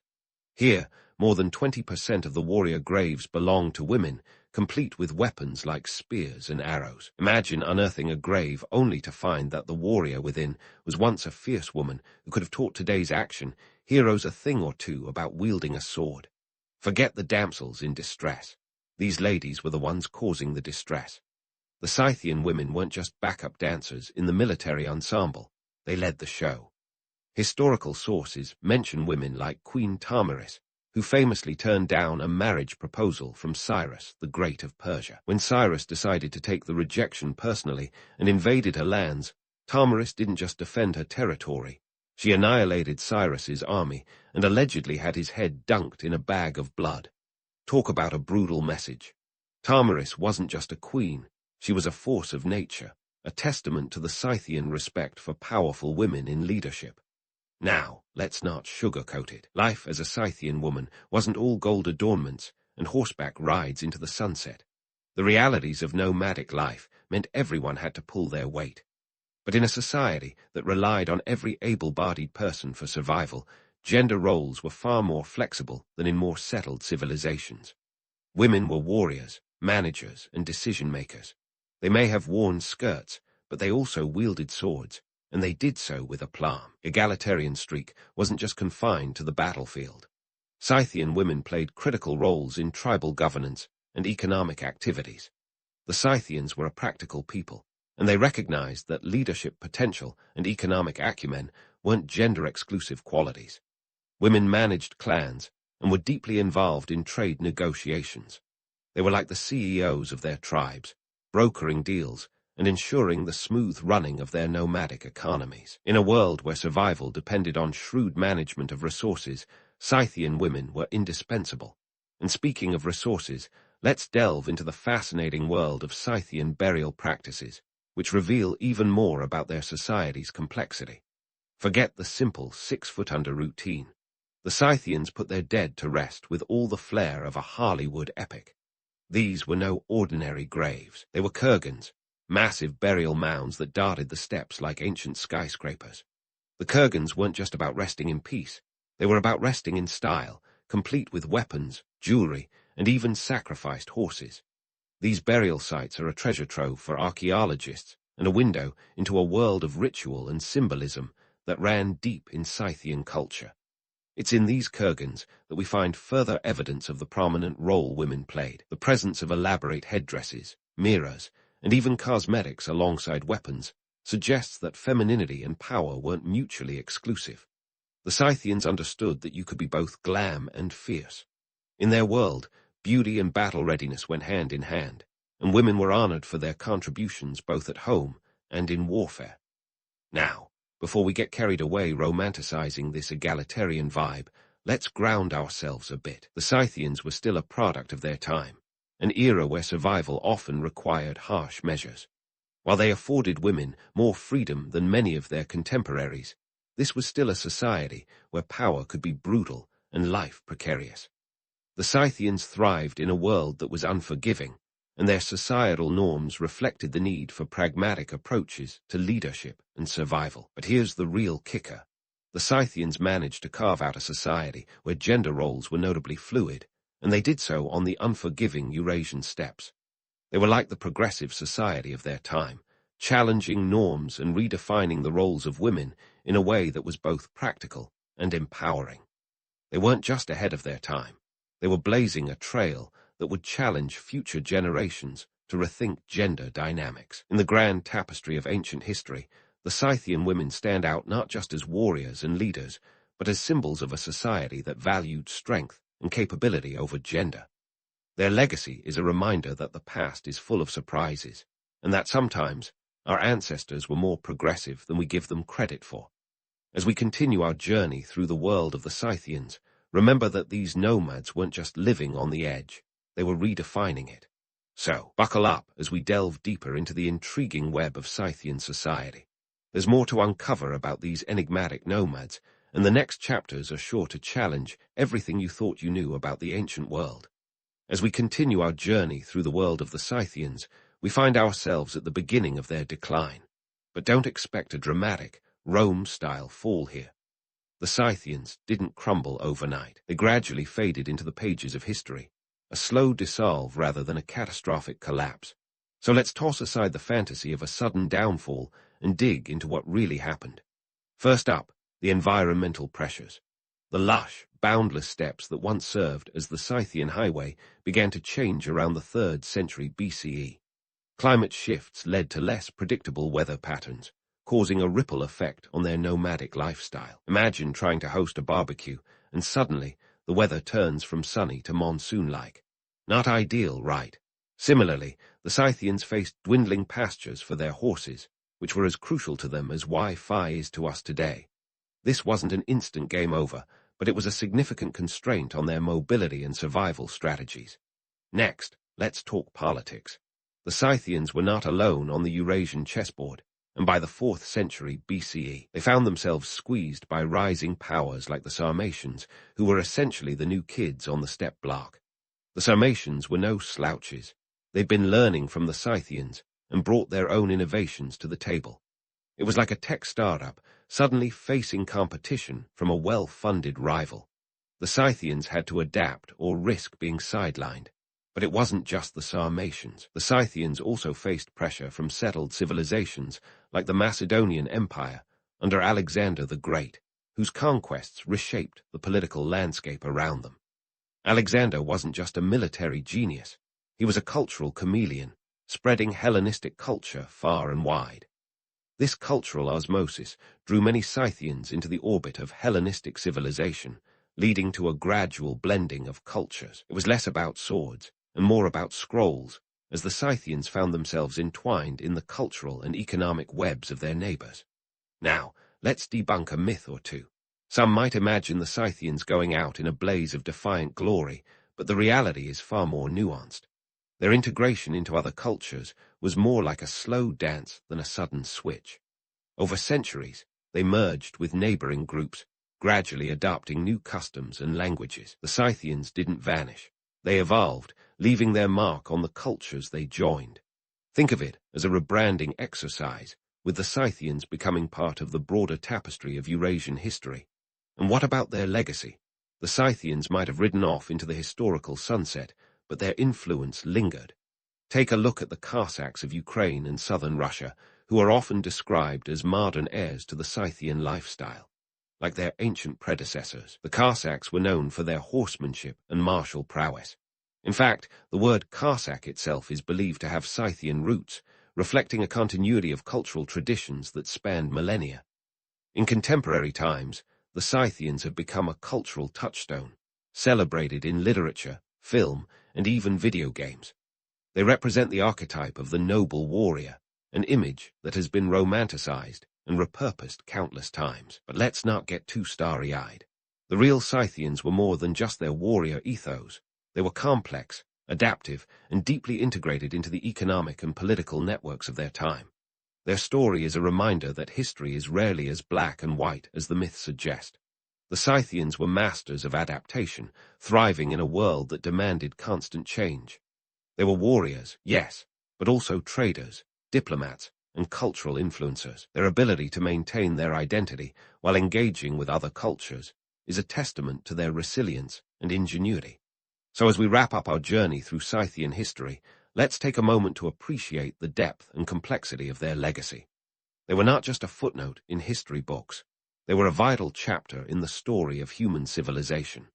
Their influence can still be felt today, from the steppes of Central Asia to the cultural fabric of modern Europe. The Scythians may have ridden off into the historical sunset, but their spirit gallops on. In the end, the Scythian saga is a tale of survival, adaptation, and transformation, a story that resonates with the ebb and flow of history itself. As we close the book on the Scythians, remember that history is not just about the past. It's a mirror reflecting the complexities of the present. So, as you drift off into sleep armed with newfound knowledge, ponder this. The Scythians may be gone, but their legacy continues to shape the world in ways both seen and unseen. And maybe, just maybe, there's a little bit of Scythian in all of us, resilient, adaptive, and always ready for the next adventure. In the grand theatre of ancient civilizations, the Sumerians were the opening act. They strutted onto the stage around 4500 BCE in Mesopotamia, a region nestled between the Tigris and Euphrates rivers, where the land is as parched as a camel's humor. These early urbanites were the original overachievers, setting the bar high for everything from governance to agriculture. But their true piece de resistance was inventing a little something we now call riding. Yep, the next time you're cursing autocorrect, you can send a silent thanks or a scowl to the Sumerians. Let's dive into their greatest hit, cuneiform. This was the iPhone of the 4th millennium BCE, a revolutionary tool that transformed human communication. Picture this. You're an ancient accountant in Uruk, or the Vegas of Sumer, and your boss needs a record of all those goats you've traded. What do? You grab a stylus, a pointy tool not unlike the ones used by our modern-day digital artists, and press it into a tablet of wet clay. Voila! You've just created a cuneiform script, the original Control+S for saving data. Now, let's set the scene. Writing didn't just pop up because someone had an epiphany while staring at a rock. It was born out of necessity. The Sumerians were the first to settle in city-states, complete with ziggurats towering over their bustling streets. Managing these urban jungles demanded organization, and organization demanded records. Enter cuneiform, a system of wedge-shaped marks that began as simple pictographs for tracking goods, but evolved into a full-fledged script capable of recording everything from epic poetry to beer recipes. Yes, you heard that right, beer recipes. Priorities, people. The invention of writing was as much about economics as it was about communication. With the rise of trade, the Sumerians found themselves needing a way to keep tabs on transactions. If you've ever tried to remember who owes you money after a night out, you'll get why this was important.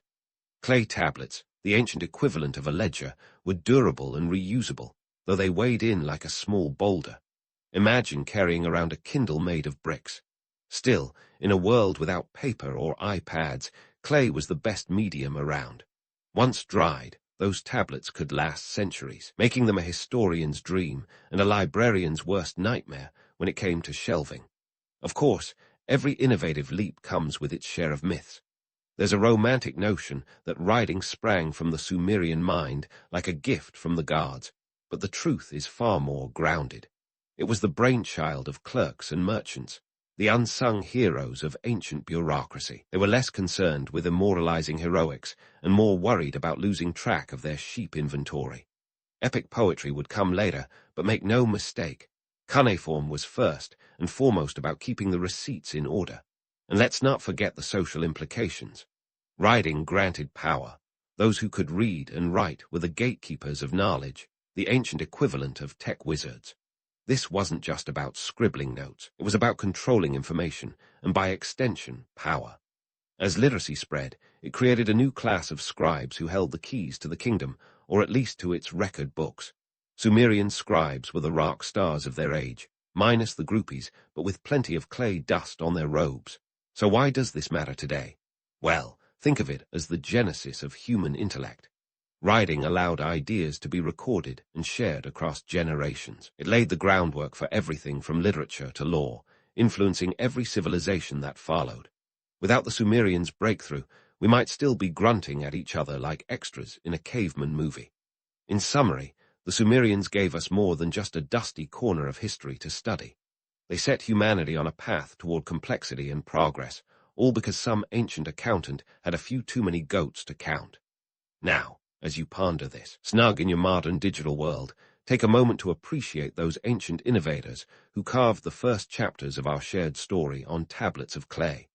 So, as you sit there, comfortably scrolling through your digital realm, imagine the Sumerians looking up at the towering ziggurats and thinking, "We did that."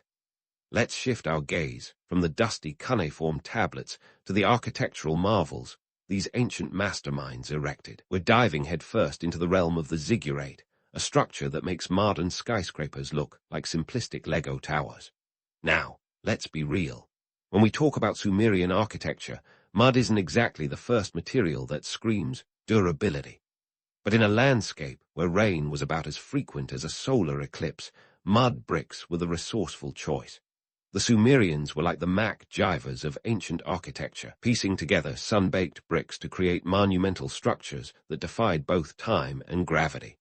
Take the ziggurat of for instance, constructed around 2100 BCE. This wasn't just any pile of bricks. This was a three-tiered behemoth, about 64 feet tall, and covering a base area of over 200 by 150 feet. For comparison, that's roughly the size of a modern football field, but vertical. But why go to such lengths to build these colossal temples? Was it purely for religious devotion, or was there a bit of a flex involved? Spoiler alert, it wasn't all about touching the heavens. Sure, the ziggurats were dedicated to the patron gods of each city-state, serving as a bridge between the divine and the earthly. But let's not kid ourselves. These structures were also a very public display of power. The higher your ziggurat, the more clout you had. It was an ancient game of who's got the bigger tower, a symbol of the city's wealth and the ruler's might. Building these architectural wonders wasn't without its practical challenges. Sun-baked bricks, while sturdy enough, had their limitations. Imagine trying to build a castle out of sand and hoping the tide doesn't come in. That was the Sumerians' reality. The lack of rain was both a blessing and a curse. On one hand, it meant fewer floods to wash away their work. On the other, it meant every construction required careful planning and a whole lot of manpower. These bricks were like the ancient version of IKEA furniture, cheap and efficient, but you needed a legion of workers to put the whole thing together. Speaking of manpower, let's talk labor. The construction of a ziggurat was nothing short of a community affair. It wasn't just the king's pet project. It was a communal endeavor. The workforce consisted of everyone from skilled artisans to conscripted laborers. And don't forget the slaves who bore the brunt of the heavy lifting. This wasn't just about building a temple. It was about reinforcing societal structures. It was a tangible reminder of the social hierarchy, with the priests and rulers perched at the top, both literally and metaphorically. And here's a twist for you. Despite their religious significance, ziggurats weren't actually places of public worship. That's right, common folk weren't gathering at the top for services. These temples were more like exclusive clubs for the guards and their chosen few, mainly the priests who acted as intermediaries.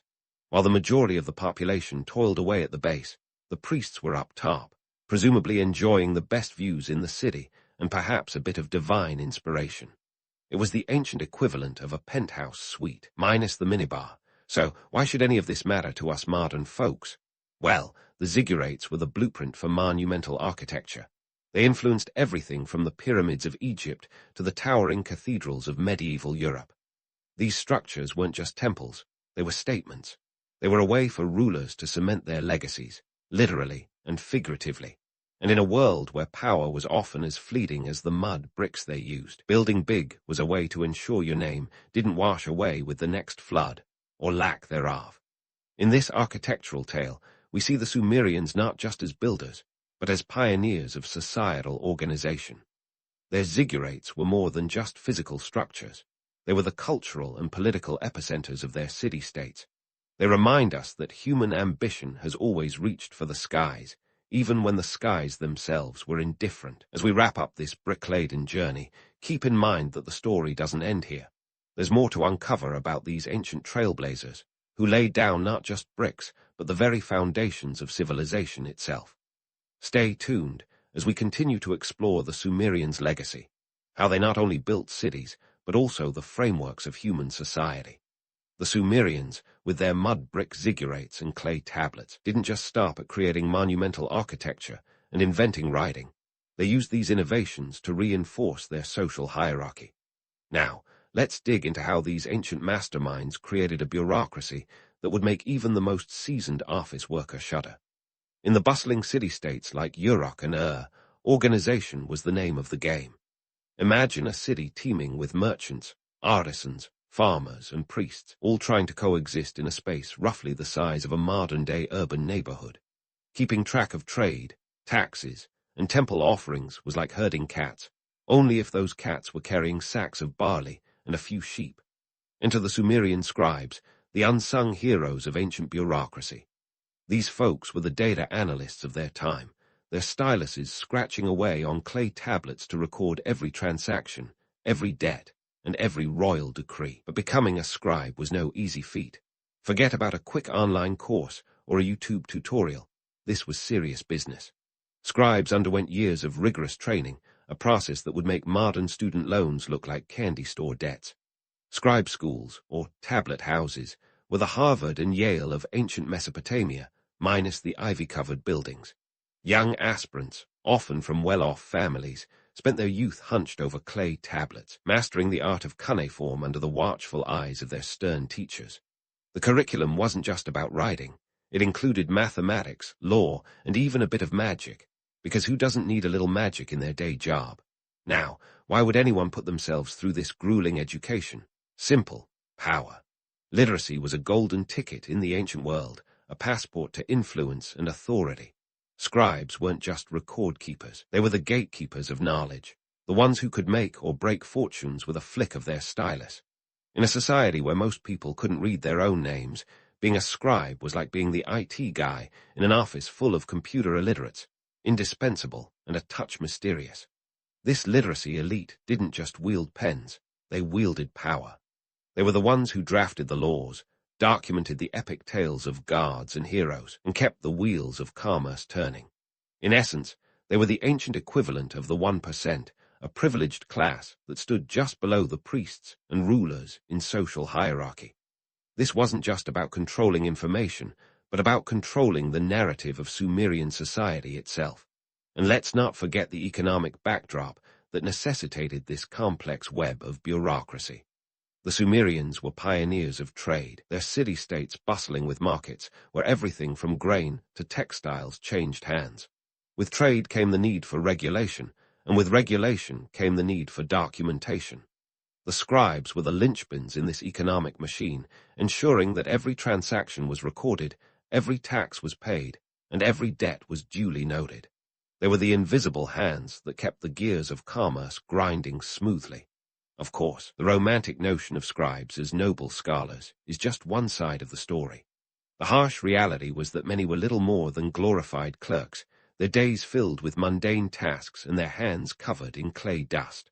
The life of a scribe wasn't always glamorous, but it was stable, and in a world where stability was as elusive as a rainstorm in the desert, that was worth its weight in gold, or barley, as the case may be. So, where does all this leave us? The Sumerians didn't just invent writing and build impressive structures. They laid the groundwork for complex societal organization. Their innovations in literacy and architecture were more than just technological leaps. They were tools of social control and economic necessity. They remind us that progress often comes with strings attached, that every advance in human civilization is as much about maintaining order as it is about pushing boundaries. As we wrap up this look at the Sumerians' bureaucratic brilliance, let's keep in mind that their story doesn't end here. There's more to uncover about how they shaped the very fabric of civilization, from their artistic achievements to their legal systems. Stay tuned as we continue our journey through the world of the Sumerians, those ancient overachievers who set the stage for all that followed. As we continue our jaunt through the dusty alleyways of Sumerian history, let's shift our gaze to the myths that often overshadow the gritty reality of their innovations. Ah, the Sumerians. Pioneers of civilization, inventors of writing, architects of the sublime ziggurat. But let's not get carried away on a chariot of romanticized triumphs just yet. You see, while pop culture often paints an idyllic picture of Sumer as a haven of enlightened scribes and groundbreaking architecture, the truth is a bit more earthy. Take the construction of those majestic ziggurats, for example. These weren't just built by a few enthusiastic bricklayers on a weekend DIY project. They were the result of massive, organized labor efforts that would make even a modern-day union leader break out in sweat. Think of the ziggurat as ancient Mesopotamia's equivalent of a public works project, only without the perks of overtime pay or safety helmets. Let's talk about the workforce. A motley crew of skilled craftsmen, conscripted laborers, and yes, an unfortunate number of slaves. The conscripted laborers were often farmers, dragged away from their fields during the off-season to heave mud bricks under the relentless sun. It's not quite the inspiring image of artistic dedication that history books sometimes suggest, is it? More like a scene from an ancient version of Survivor, minus the immunity idols. Meanwhile, our revered scribes, often seen as the intellectual elite of Sumer, weren't exactly lounging in luxury. Sure, they held positions of power and prestige, but let's not forget the daily grind involved. Picture them hunched over clay tablets for hours on end, painstakingly scratching out cuneiform symbols with all the ergonomic comfort of a medieval torture rack. Job security was a double-edged sword, valuable to society, yes, but also shackled to a lifelong commitment of back-breaking tedium. The romantic notion of scribes as enlightened scholars masks a reality that was more akin to an ancient version of the office cubicle. Glamorous, not quite. And then there's the matter of their so-called cultural achievements. It's tempting to view the Sumerians as sage-like innovators, bestowing the world with gifts of knowledge and architecture. But let's be real. These advancements were driven by pragmatism and necessity rather than a lofty quest for enlightenment. Writing, for instance, wasn't invented for the love of poetry. It was a tool for commerce and administration, a way to keep track of who owed what to whom. It was less about immortalizing epic tales and more about ensuring that nobody tried to pull a fast one on the taxman. Now, let's tackle the impact of these innovations on everyday life. It's easy to assume that the advent of writing and monumental construction catapulted Sumerians into a golden age of prosperity. But the reality was more nuanced. While these advancements undoubtedly facilitated trade and governance, they also reinforced social hierarchies and centralized power. Writing empowered the few who could wield it, leaving the majority reliant on their literate counterparts. Similarly, the grandeur of ziggurats was a testament to the power of the ruling class, not a boon to the common laborer toiling in its shadow. In truth, the grand narratives often obscure the everyday struggles faced by the average Sumerian. The romantic appeal of towering ziggurats and cuneiform tablets fails to capture the back-breaking labor and societal divides underpinning these achievements. The Sumerians' legacy is a tale of both brilliance and hardship, of innovation born from necessity and ambition, rather than pure ingenuity. As we peel back the layers of myth and look beyond the polished veneer of Sumerian culture, we find a society grappling with the same challenges that have echoed throughout history: the balance between progress and power, innovation and inequality. The story of the Sumerians is, at its core, a testament to the enduring complexity of human civilization, a story that continues to unfold as we dig deeper into the sands of time. So stick around, because there's more to this tale than meets the stylus. But here's the kicker, folks. The Sumerians weren't just a footnote in the dusty annals of history. They were the prologue to a saga that has unfolded over millennia. The legacy they left behind is the kind of thing that makes historians salivate like they're eyeing a rare vintage wine. Let's dig into how these ancient pioneers handed down their innovations like an heirloom necklace, albeit one slightly tarnished by time and toil. First up, writing. Cuneiform, that wedge-shaped marvel of communication, was more than just a clever way to track your sheep inventory. It was the Rosetta Stone of subsequent civilizations, a blueprint for written communication that would ripple through history. The Akkadians, Babylonians, and Assyrians, oh my, all picked up where the Sumerians left off. These guys were the rock stars of the ancient Near East, and they knew a good idea when they saw one. They refined and expanded cuneiform, using it to pen everything from epic tales like the Epic of Gilgamesh to mundane receipts for grain shipments. It's like the Sumerians handed them the world's first pen and said, "Here you go, knock yourselves out." Fast forward a few centuries, and you see cuneiform's fingerprints all over the ancient world. The Hittites and the Elamites got in on the act, adapting the script to suit their own languages. By the time the Persian Empire rolled around, cuneiform had evolved into Old Persian script, chiseling out royal decrees on the monumental Behistun inscription. Think of it as the ancient world's equivalent of a Twitter feed, albeit one that took a bit longer to compose. Now, let's talk architecture. The ziggurat wasn't just a glorified mound of mud. It was the architectural ancestor of the pyramids of Egypt and the stepped temples of Mesoamerica. Those towering structures weren't just about touching the heavens. They were about touching hearts and minds, asserting power and prestige in a way that was as subtle as a sledgehammer. The Egyptians looked at the ziggurats and thought, "We can top that," leading to the construction of the Great Pyramid of Giza, which still stands as a testament to human ambition and a serious case of keeping up with the Joneses. But let's not gloss over the darker side of this legacy. The Sumerians' innovations were also intertwined with a web of inequality and control. Those who wielded the stylus and the mud-brick trowel did so at the behest of the ruling elite, who were as keen on consolidating power as they were on building monuments.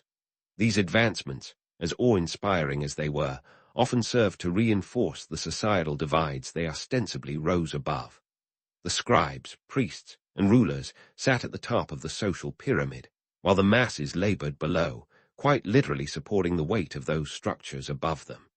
The Sumerian legacy, then, is a tale of duality. It's a story of human ingenuity and the relentless drive to innovate, but it's also a reminder of the age-old struggle between progress and inequality. Their pragmatic approach to invention was driven by necessity, yes, but it also laid bare the human tendency to hoard power and privilege. In this way, the Sumerians were not just the architects of cities and letters. They were the architects of a societal framework that has echoed through the ages. So, what can we glean from these ancient maestros of mud and clay? For starters, history has a way of repeating itself, often with a wry sense of humor. The Sumerians remind us that every technological leap comes with its own baggage, that progress often walks hand in hand with problems that are as persistent as an unwelcome houseguest. The struggle to balance innovation with equity is as old as civilization itself, a tale as timeless as the baked clay tablets that recorded it. In the end, the Sumerian story is less about the grandeur of their achievements and more about the legacy of their lessons. They teach us that while progress can build cities and empires, it can also build walls between people, both literally and figuratively. As we ponder the echoes of their innovations in our own digital age, it's worth remembering that the clay may have crumbled, but the stories and struggles of the Sumerians remain, as permanent as the ink stain they left on the fabric of history. And with that, dear listener, consider this your history nightcap, a toast to the Sumerians, the original overachievers, whose lessons are as relevant today as they were 5,000 years ago. In a world where the Mongols were busy putting the fear of Genghis into everyone, and the Byzantines were clutching their pearls over the fading glory of Rome, a small Anatolian beylik decided it was time to make its mark. Enter the Ottoman Empire, though empire might be stretching it a bit at this point. Back then, it was more like a scrappy startup with dreams of going public. And at the helm was Osman I, the man who would eventually lend his name to a line of sultans who, spoiler alert, would go on to shake up the world in a way that would make even Steve Jobs do a double take. Osman I, a name that doesn't exactly ring out like Caesar or Alexander, but a guy who knew how to hustle. Born around 1258, give or take a few years, because medieval record-keeping wasn't exactly top-notch.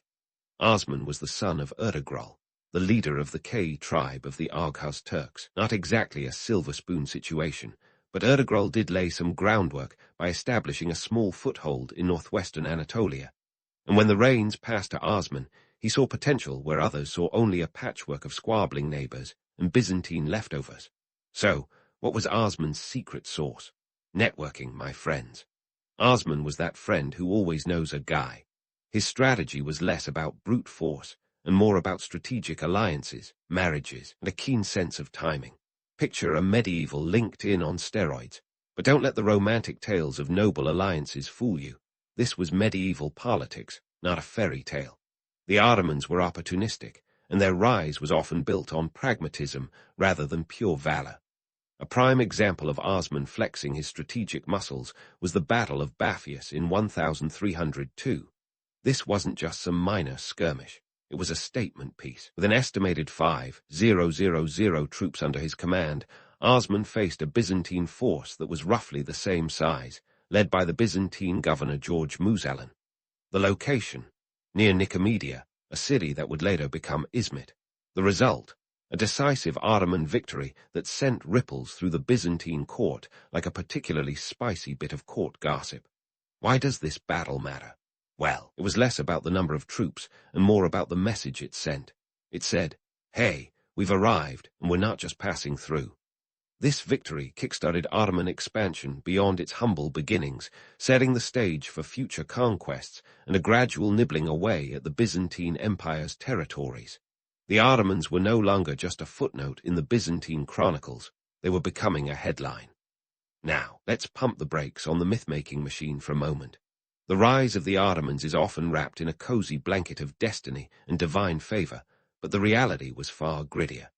The Ottomans were adept at seizing opportunities, sometimes through alliances, and sometimes through good old-fashioned siege warfare. They were as much a product of their chaotic surroundings as they were of any grand vision. In short, they were opportunistic survivors in a world that rewarded such traits. Romanticized version of Ottoman origins often glosses over the economic and social factors that played a crucial role. The late 13th century was a period of flux, with the Byzantine Empire struggling to maintain its grip on its territories, the Mongols having made their destructive cameo in Anatolia, and various Turkish beyliks vying for power. Not exactly the calm before the storm, more like a swirling maelstrom where only the savvy and the strong survived. In this environment, the Ottomans were able to thrive. Economically, the region was ripe for the taking. The decline of Byzantine control opened up trade routes and opportunities for the Ottomans to expand their influence, both militarily and commercially.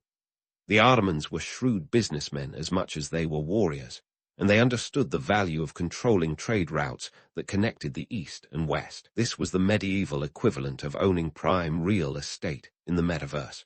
So, while it's tempting to picture Osman as a knight in shining armor leading his people to glory, the truth is more nuanced.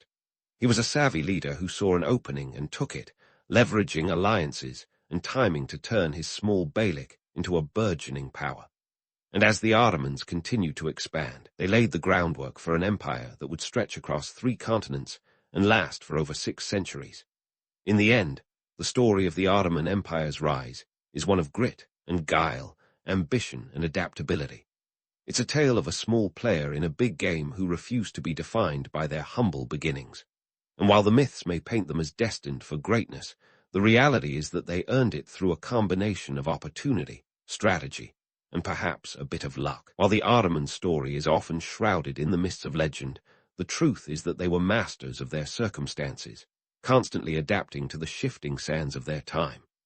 As we delve deeper into their history, we'll continue to peel back the layers of myth and discover the gritty reality of their rise to power. So, with Osman having set the stage, let's fast forward to the 14th century, a time when the Ottomans were like the Monopoly players who knew the secret to winning. Location, location, location. They were shrewdly buying up territories with the kind of strategic foresight that would make a real estate tycoon green with envy. Their first big score came in 1326 with the capture of Bursa, a city that didn't just fall into their lap, but rather presented itself as the glittering prize after a persistent siege. What was once a Byzantine stronghold soon became the Ottomans' first capital. Why Bursa, you ask?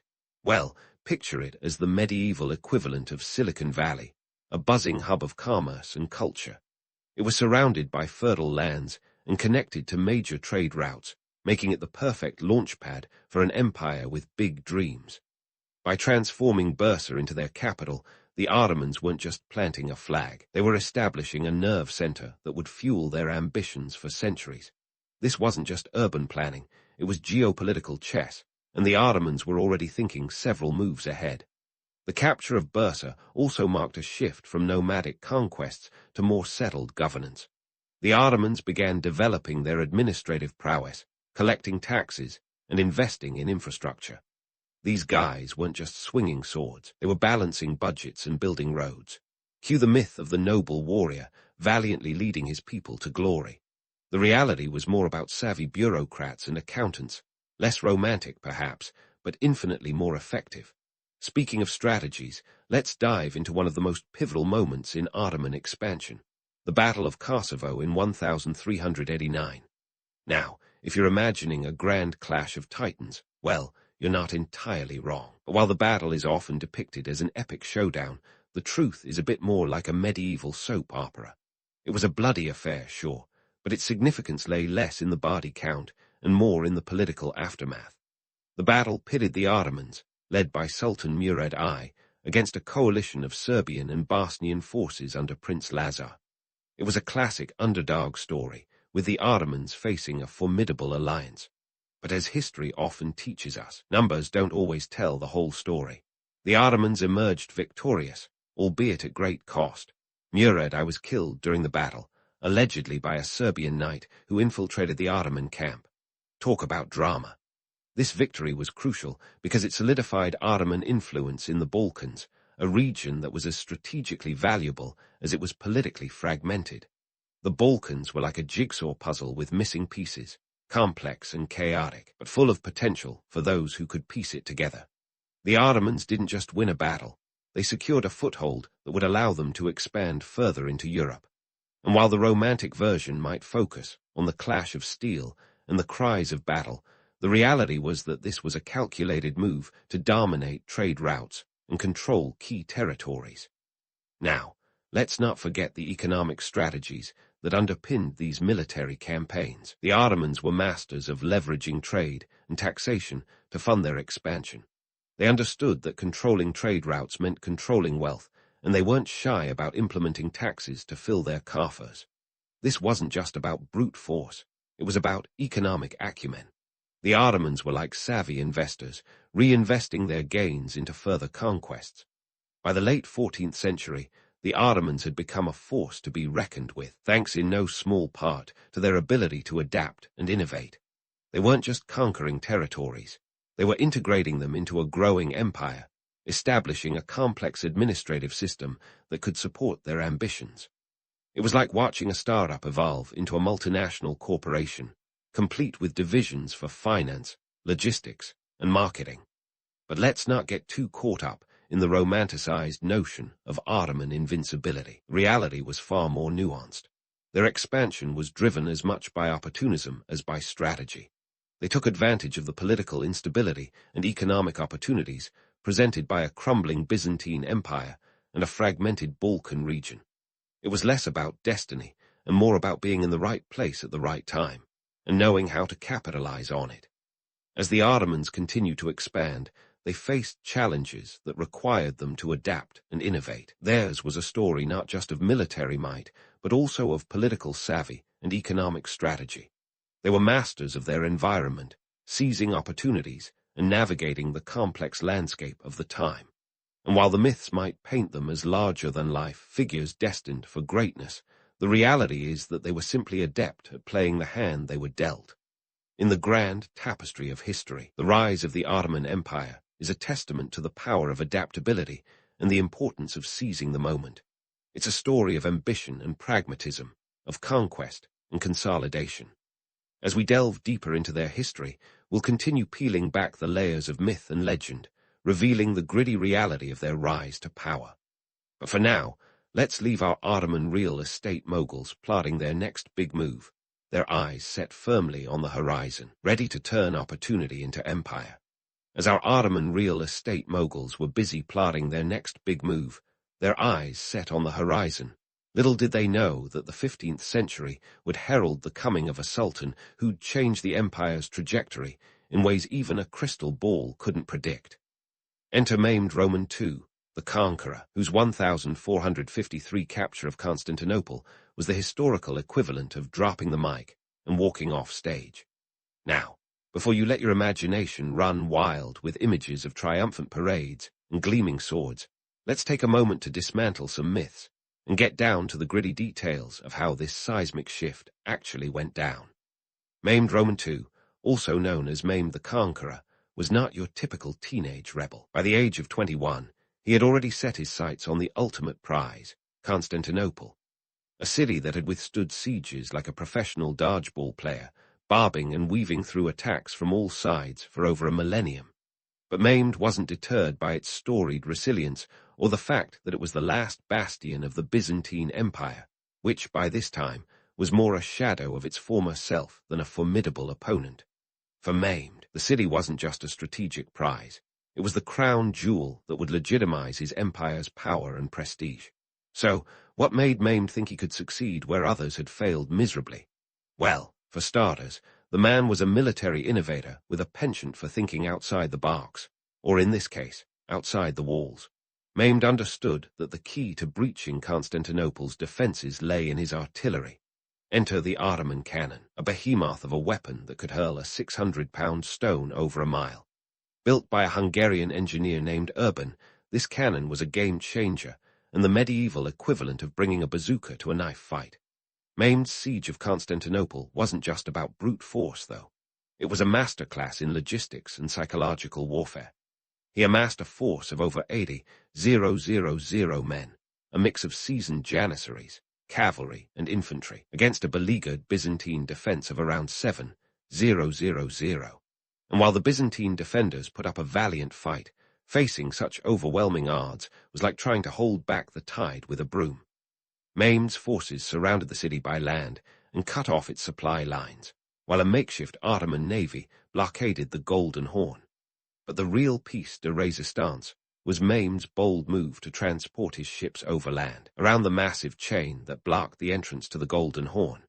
In a feat of engineering that would make even the Romans nod in approval, Maimed's forces hauled their ships over greased logs on a wooden road, a move that caught the Byzantines completely off guard. With his navy in the Horn, Maimed tightened the noose around the city, and after a 53-day siege, Constantinople fell on May 29, 1453. The fall of Constantinople wasn't just another victory on the Ottoman scorecard. It was a tectonic shift in the balance of power. It marked the end of the Byzantine Empire and positioned the Ottomans as the dominant force in southeastern Europe and the eastern Mediterranean. The city's capture was less about destiny and more about Maimed's sheer determination and strategic genius. But the conquest was only the beginning of Maimed's grand vision for the city. As the dust settled, Maimed faced the daunting task of transforming a war-torn Constantinople into Istanbul, the vibrant, multicultural hub he envisioned. Forget the romanticized images of minarets rising like phoenixes from the ashes. The reality was far more complex. The city was in ruins, its population decimated by war and neglect. Maimed understood that a thriving capital required more than just grand architecture. It needed people, trade, and culture. So, what did Maimed do? He rolled up his sleeves and got to work like a medieval urban planner with a flair for the dramatic. He invited people from all over the empire, Greeks, Armenians, Jews, and others, to settle in the city, offering them incentives to rebuild and repopulate.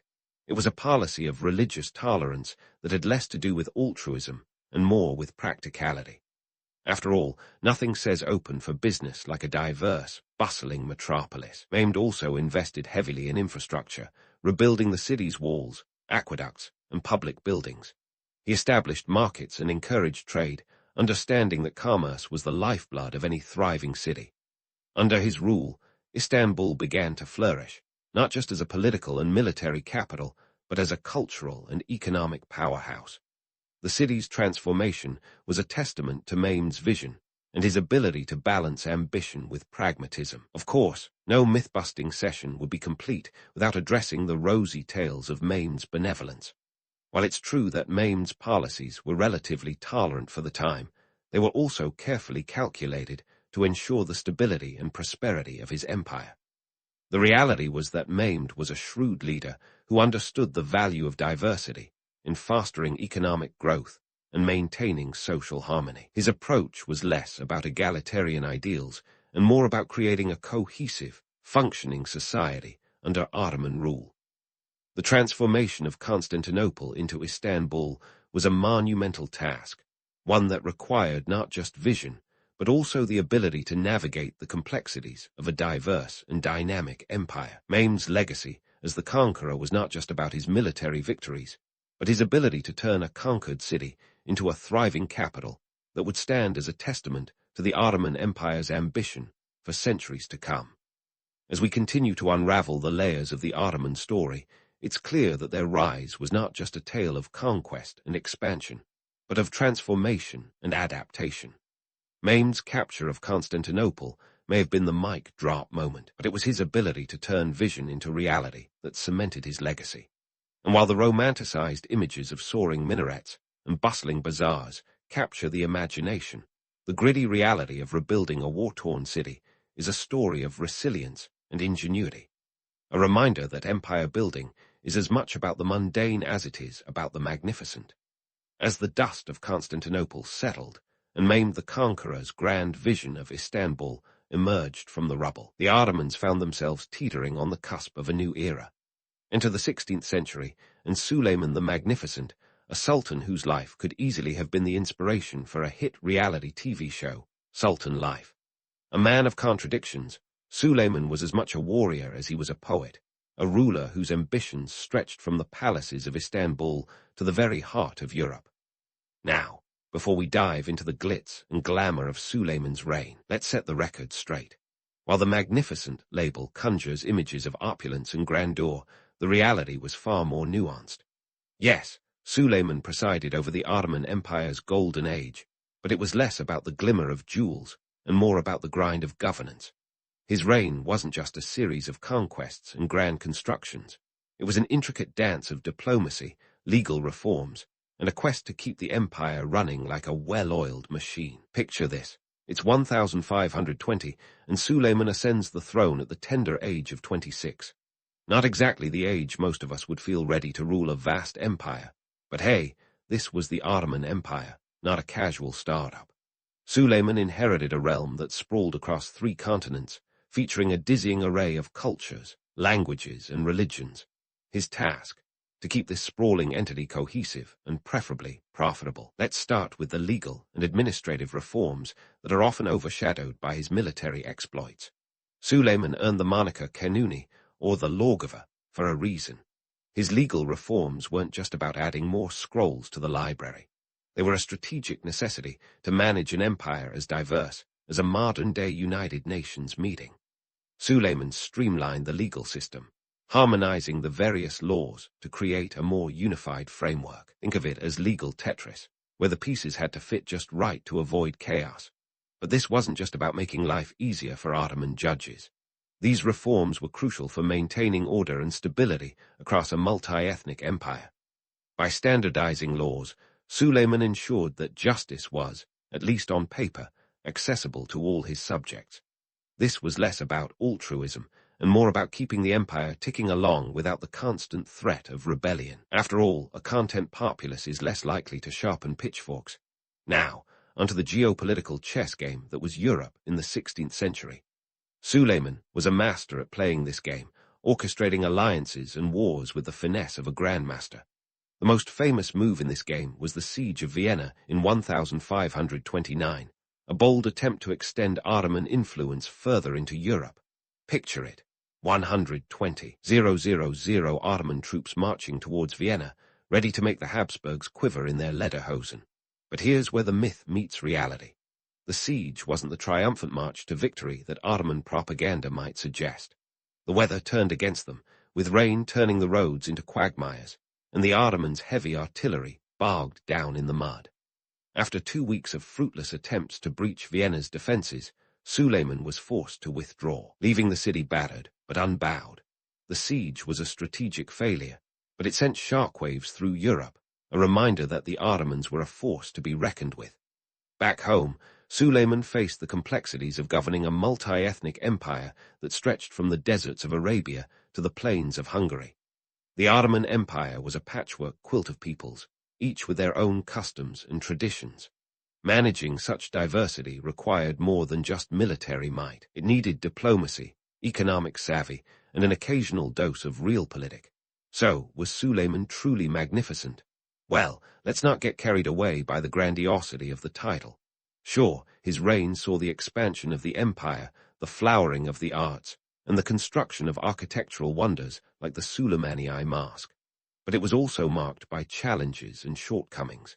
The empire's vastness made administration a logistical nightmare, and Suleiman faced constant threats from both internal factions and external enemies. Moreover, the magnificent label glosses over the darker aspects of his reign. Suleiman was not immune to the intrigues of the harem or the palace politics that often resembled a cutthroat game of survivor. His most infamous decision was the execution of his own son, Mustafa, a tragedy born from court intrigue and paranoia. The romanticized image of Suleiman as a benevolent ruler belies the harsh realities of his time, a world where power was as transient as a puff of smoke. In the end, Suleiman's reign was a tapestry woven with threads of ambition, innovation, and yes, occasional ruthlessness. His legacy is a testament to the complexities of leadership and the challenges of maintaining an empire in a world that was constantly shifting beneath his feet. As we delve further into the story of the Ottoman Empire, we'll continue to peel back the layers of myth and legend, revealing the gritty realities that underpinned their rise to power.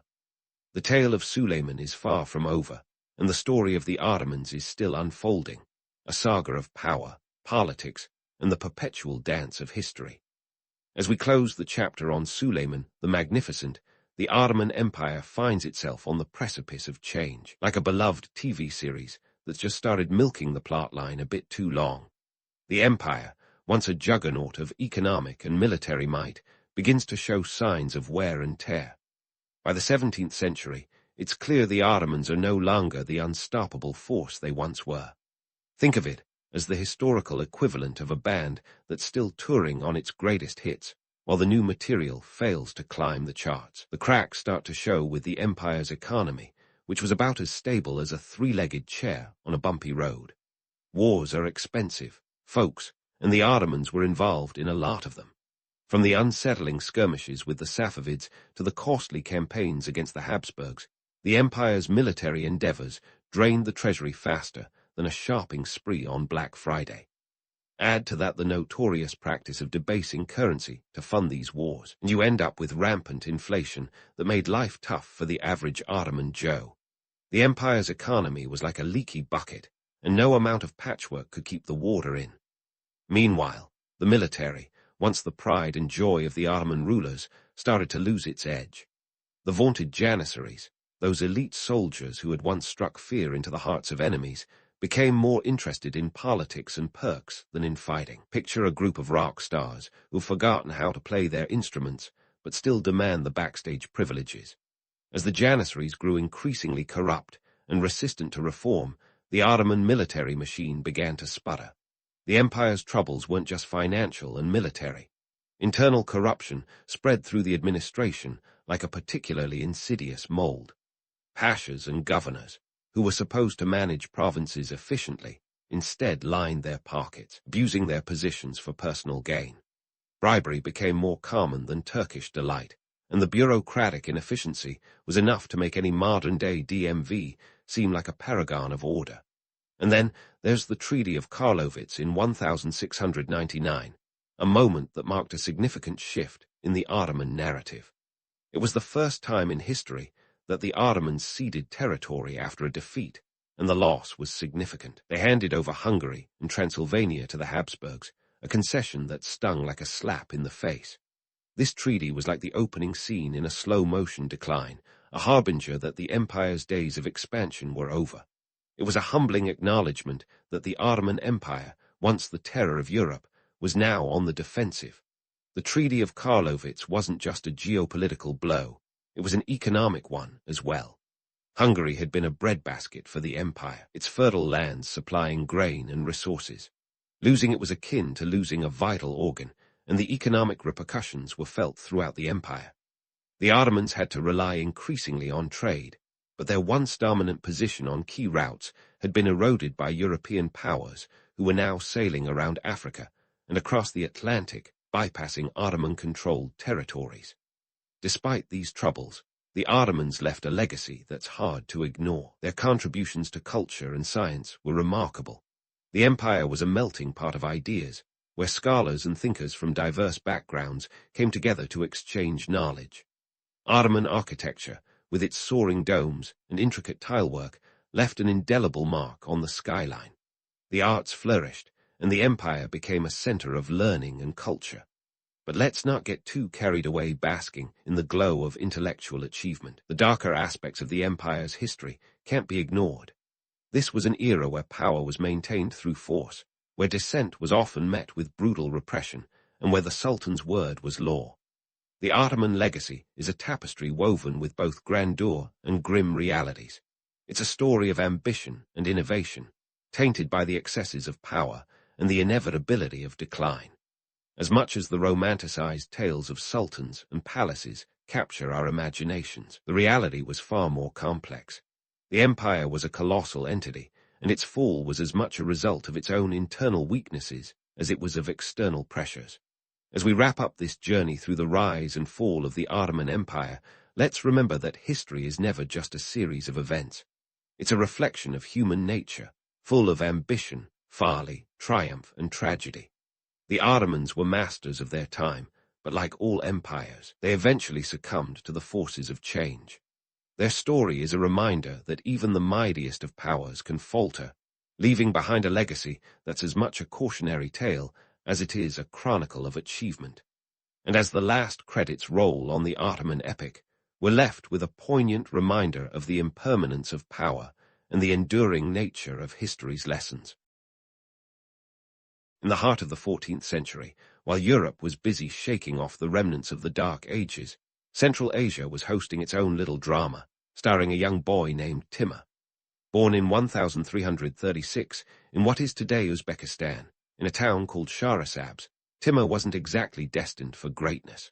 No royal crib, no golden rattles, just the dust and hustle of a family with noble pretensions but dwindling reality. His father, Tereghai, was a minor chieftain of the Blunders tribe, which sounds impressive until you realize that chieftain in those days often meant something closer to Guy with a few loyal friends and a great sense of timing. Now, if there's one thing the Blunders tribe understood, it was the art of survival. Central Asia was a smorgasbord of tribes and factions, each jostling for a slice of the pie. It was less about who had the biggest army and more about who could keep their head when everyone else was losing theirs. A bit like Game of Thrones, but with more horses and fewer dragons. The Mongol Empire had left a power vacuum big enough to swallow a herd of camels, and everyone was scrambling to fill it. The region was like a chessboard where the pieces were constantly being tipped over, and Timur was about to make his first move. But hold on. Before we crown him a teenage mastermind, let's talk about the elephant in the room, his nickname, Timur the Lame. Yes, Timur had a limp, courtesy of a couple of teenage escapades that went terribly wrong. Apparently, in his younger years, Timur had a knack for borrowing sheep that weren't exactly his. This didn't sit well with the owners, who responded with arrows. One hit his leg, the other his right arm, and voila, our future conqueror was left with a permanent reminder of his youthful misadventures. Yet it was this very injury that may have sharpened his cunning and political savvy. Think about it. When you can't rely on brute force, you get creative. And Timur did just that. He wasn't the biggest or the strongest, but he had a mind like a steel trap and charisma to boot. By the time he was in his 20s, he was already making waves among the local tribes, partly because he knew how to play the game of alliances. It wasn't long before Timur started building his own power base, one strategic marriage and alliance at a time. Now, let's debunk a little myth. Timur didn't just wake up one day and decide to conquer the world. His rise was a slow burn, more akin to a chess player thinking several moves ahead. Central Asia was a patchwork quilt of political entities, with the remnants of the Mongol Empire still casting a long shadow. The region was as volatile as a teenager's mood, with tribal leaders switching sides like it was going out of fashion. Timur, ever the opportunist, was an ace at reading the room. He knew when to hold them, when to fold them, and when to run like the wind. In the chaotic world of the steppes, Timur's alliances and betrayals were as common as sand grains in the Kizilkum desert. Not bad for a guy who started out with a limp and a dream. He married into the Mongol aristocracy, which was a coup in itself. His marriage to Saray Mulk Khanum, a descendant of Genghis Khan, was a masterstroke. It's like marrying into the Kennedy family, instant legitimacy and a free pass to the top table. Let's pause for a moment and appreciate the irony. Timur, a man with a limp, was about to set the world on fire with his ambition and tactical genius. Talk about kicking stereotypes in the shins. His story is a testament to the fact that sometimes the underdog, with a sharp mind and sharper wit, can outmaneuver those with more obvious advantages. But don't let the romanticism fool you. Timur's rise was as brutal as it was brilliant. His path was littered with both allies and enemies, the latter often having a remarkably short lifespan. The political landscape of Central Asia was a dizzying web of alliances, betrayals, and power grabs. It was like a high-stakes poker game where Timur, despite his physical setbacks, played his cards with ruthless efficiency. He was a master at manipulating tribal dynamics, understanding that power was as much about perception as it was about reality. One of his favorite strategies was to support puppet rulers, ensuring he pulled the strings from behind the scenes. Why be king when you can be the kingmaker? As for his teenage escapades, well, they were less about sword fights and more about the art of survival. His early years were marked by a series of near misses and narrow escapes that would give any modern action hero a run for their money. Picture a young Timur, dodging arrows and outsmarting rivals, all while building a network of loyal followers who saw in him something more than just a lame youth with a penchant for trouble.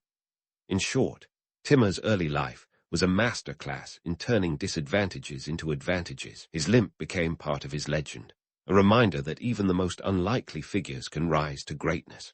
The chaotic political landscape of 14th century Central Asia was the perfect training ground for a man who would go on to become one of history's most formidable conquerors. The world better buckle up, because Timur the Lame was about to prove that underestimating him was the biggest mistake anyone could make. So, with his cunning and strategic marriage in the bag, Timur was ready to trade his sheep-stealing days for something a little more ambitious, a military campaign that would make even the most seasoned generals sit up and take notes. Picture this: the 1360, a time when the political map of Central Asia was more tangled than last year's Christmas lights. As Timur began his ascent, he wasn't just playing for power, he was playing for keeps. And let me tell you, his tactics were as sharp as his wit. Timur's early campaigns were a mix of blitzkrieg speed and strategic genius. He wasn't just marching armies into battle, he was orchestrating a symphony of chaos. His first real test came in 1364, when he set his sights on the city of Samarkand. This was no ordinary city. It was a jewel, a major trade hub on the Silk Road, and a place that would make any conqueror's mouth water. But Samarkand wasn't going to roll out the red carpet for Timur and his troops. Nope, he had to earn it the hard way. Here's where Timur's brilliance shone like a supernova. He understood that brute force was only part of the equation. The real secret sauce, psychological warfare. Timur knew that to win Samarkand, he needed to break its spirit before breaking its gates. He cleverly spread rumors of his army's size, making it sound like he had more men than a medieval Woodstock. This wasn't just a show of strength, it was a mind game, and it worked like a charm. When the dust settled, Timur's forces, numbering roughly 10,000, took Samarkand. Now 10,000 might sound like a lot, but in the grand scheme of things, it was a lean, mean fighting machine. The loot from Samarkand was staggering. We're talking about treasures that would make a pirate blush. Gold, silk, precious stones, the works.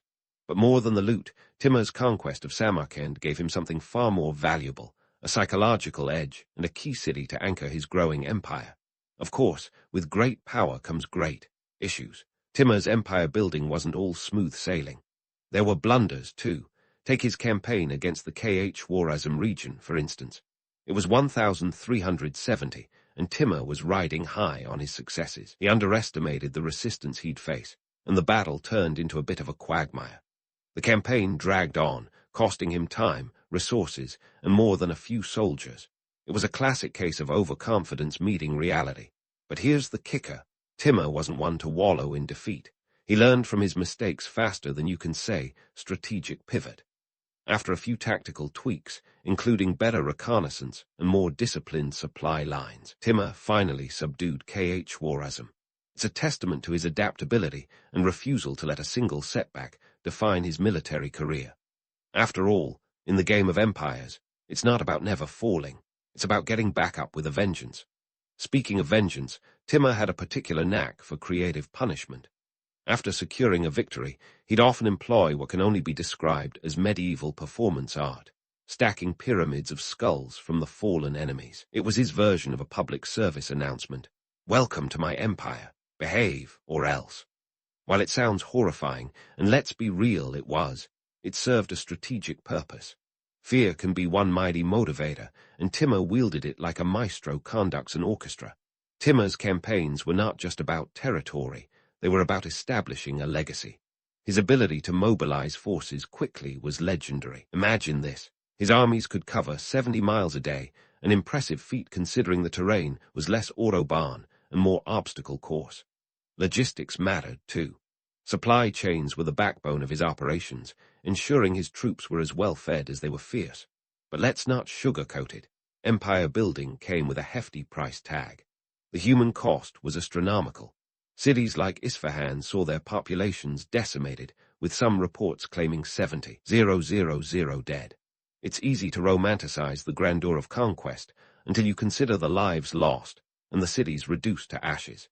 Yet, in Timur's worldview, this was the cost of forging an empire that would stand the test of time. His strategic brilliance and occasional blunders created a tapestry of victories and lessons. Timur's campaigns were a masterclass in the art of war, with each battle teaching him something new about strategy, leadership, and the fickle nature of power. And while the world watched in awe and horror, Timur's legend grew, one conquest at a time. As the dust settled on his early campaigns, it was clear that Timur wasn't just playing the game. He was rewriting the rules entirely. As Timur's legend was busily being inked into the annals of history, his ambitions were revving up faster than a Ferrari on a racetrack. By the late 14th century, Timur's gaze had shifted south towards the Indian subcontinent, specifically the powerhouse city of Delhi. Now, Delhi wasn't just any city. It was the crown jewel of the Tughlaq dynasty, a bustling metropolis, and a veritable cornucopia of wealth. Imagine the scene.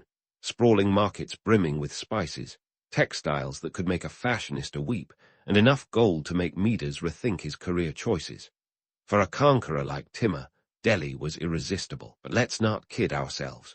Timur's invasion of Delhi in 1398 wasn't merely about scooping up shiny objects. Beneath the glitter lay some cold, hard calculations. You see, Timur's empire was a bit like a hungry teenage boy. It needed constant feeding. And while plunder was a tried-and-true method of supplementation, there was something more strategic at play. Establishing dominance over Delhi was a political move, one that would send ripples through the neighboring territories, like tossing a boulder into a pond. Now, let's talk logistics. Moving an army across continents wasn't a walk in the park.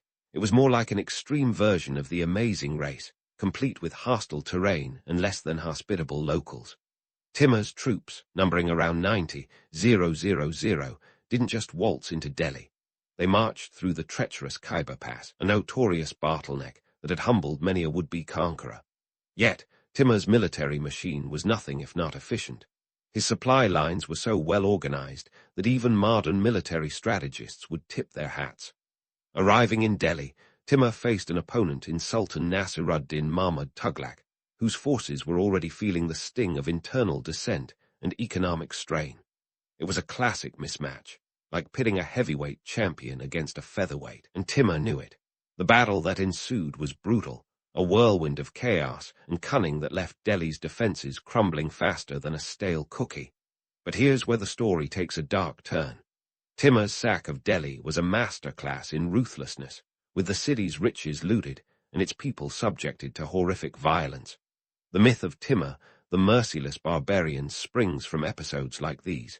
But before we paint him as a one-dimensional villain, let's tear off the mask and inspect the motives. The brutality was not just aimless chaos, it was a calculated message. Timur's actions were designed to establish order through fear, a tactic that, grim as it sounds, was not entirely without logic in a world where the next rebellion was always lurking around the corner. He needed to ensure that word of his prowess spread far and wide, leaving potential adversaries quaking in their boots. Back to the economics of empire. The treasures of Delhi weren't just trophies, they were capital.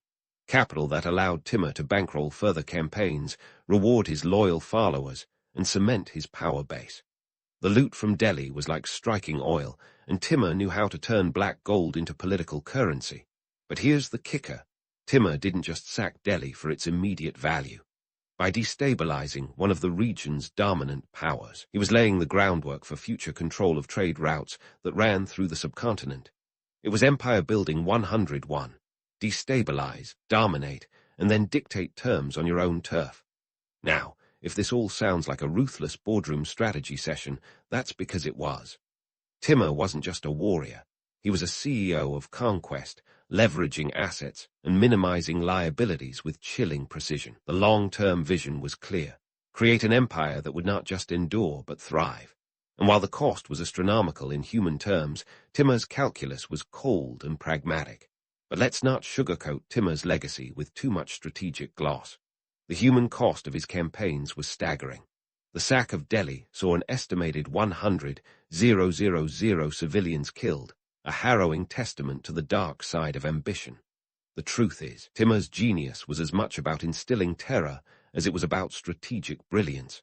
It's a grim reality, but one that underscores the duality of his character, a visionary with a penchant for violence.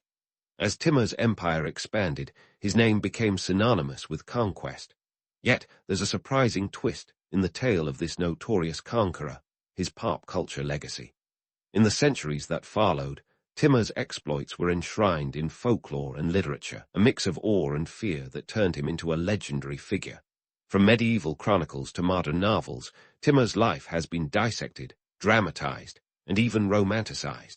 It's a testament to the enduring allure of a man who defied the odds with a limp and a lethal mind. So, as we pause in the wake of Timur's sack of Delhi, one thing is clear. His story is far from over. The conqueror had more plans up his sleeve, and as his empire stretched from the steppes of Central Asia to the plains of India, the world was left to wonder, where would Timur strike next? The tale of Timur is not just one of brutal conquest, but also of shrewd strategy, a relentless drive for power, and an indelible mark on history that continues to captivate and confound. And as the saga unfolds, one thing is unmistakable. Timur was not just rewriting the rules of empire, he was redefining what it meant to be a conqueror in a world that was his to command. As the dust from Delhi's sack settled, and Timur's empire sprawled like a particularly belligerent octopus, it was time to shift gears from relentless campaigns to the arguably even more challenging task of actually ruling the sprawling patchwork of territories. Timur's empire was now a massive, unwieldy beast that needed more than just the fear of God or Timur to keep it in check. Enter Timur, the patron of the arts and infrastructure, an image that's as much a PR exercise as it is reality. Now, let's get one thing straight. Timur wasn't just a marauder with a taste for skull pyramids. He fancied himself a cultured ruler, a Renaissance man in a time when the Renaissance itself was just starting to brew in Italy. Samarkand, his capital, was where he put his money, or rather his loot, where his mouth was. Picture this. A city transformed into a glittering jewel, with madrasas, mosques, and mausoleums sprouting up like mushrooms after a rainstorm. Timur's reign was marked by an ambitious urban development program that was as much about legacy as it was about logistics. He wasn't just building for the now, he was building for eternity.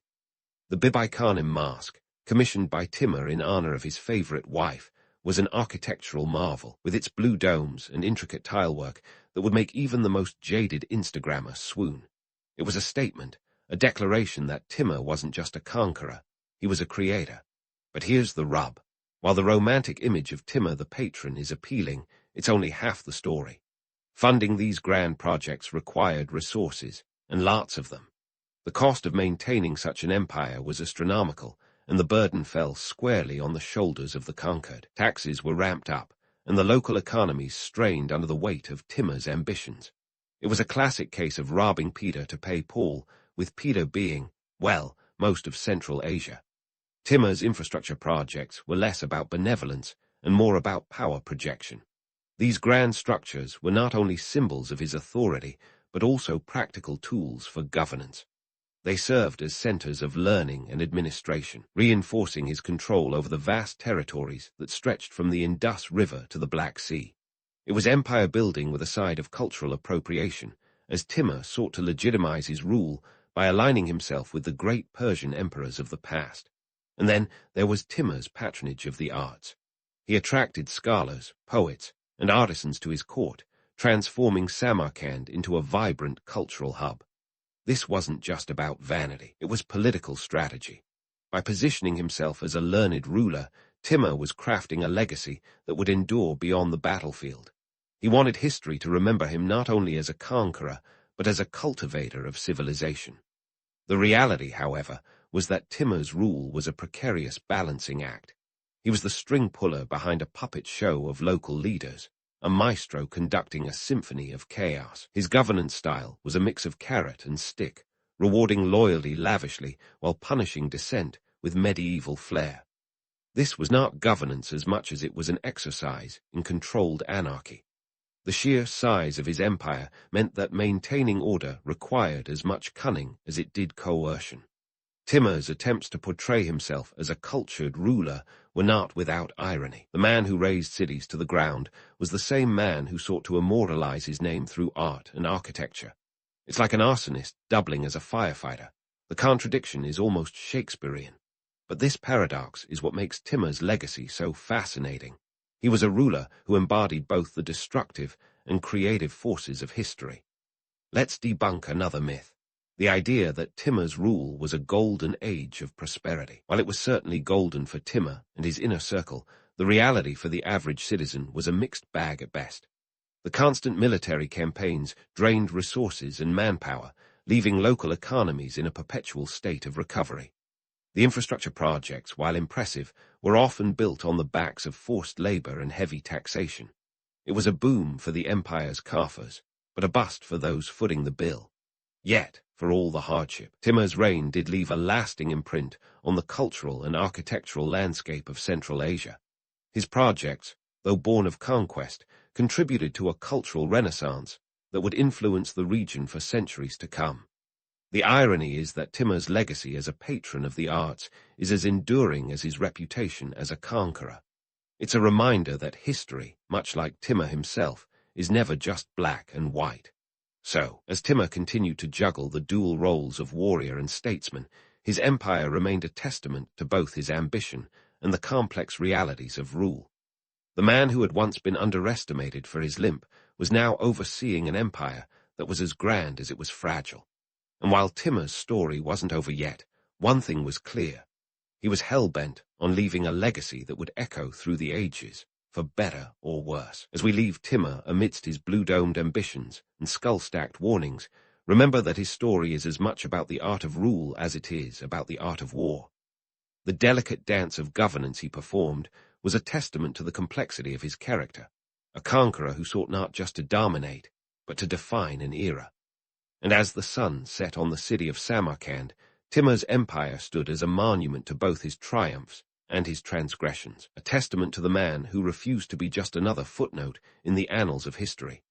As the sun dipped below the horizon of Timur's empire, casting long shadows over the minarets of Samarkand, one might think the story of this larger-than-life figure ended there. But oh no, Timur wasn't about to fade into obscurity that easily. His legacy is like a particularly stubborn stain on the fabric of history, impossible to wash out and constantly debated. Let's dive into the aftermath of Timur's conquests, where reality meets myth, and where history is as murky as a medieval stew. Timur, despite his formidable reign, left behind an empire as coherent as a teenager's diary. When he shuffled off this mortal coil in 1405, on his way to conquer China no less, his vast holdings cracked like a poorly baked soufflé. Without Timur's iron grip, the empire fragmented into a jumble of competing successor states, each trying to outdo the other in a game of who wants to be a despot. It's a classic lesson in empire building. Without a clear succession plan, you're basically handing out invitations to your own posthumous party, and everyone wants a piece of the cake. The splintering of Timur's empire is a stark reminder of the ephemeral nature of power. his descendants squabbled and fought, unable to maintain the cohesion that Timur's sheer force of will had commanded. It's the age-old story of an empire built on the charisma and cunning of one man, only to crumble when that man's guiding hand is gone. Timur had been a maestro of chaos on the battlefield, but his administrative skills left something to be desired. Think of it as a cautionary tale of what happens when you're more obsessed with conquest than governance. Yet, despite the political disarray, Timur's cultural legacy in Central Asia lingered like a particularly catchy tune. Samarkand remained a beacon of learning and artistry, its architectural wonders standing as testament to Timur's dual nature as both destroyer and creator. It's as if he left behind a complicated love letter to history, one that future generations would spend centuries trying to decode. Now, let's get to the juicy part, the myths. Timur's image has been spun into more yarns than a cat with a ball of wool. Depending on who you ask, Timur was either a heroic defender of Islam or a bloodthirsty tyrant with a penchant for skull pyramids. This duality is what makes Timur such a fascinating figure. In Persian literature, he's often depicted as a great ruler who brought order to a chaotic world. Meanwhile, in Russian and Western narratives, he's the archetypal barbarian, a scourge of the civilized world. History, after all, is written by the victors, or those who manage to survive the victors.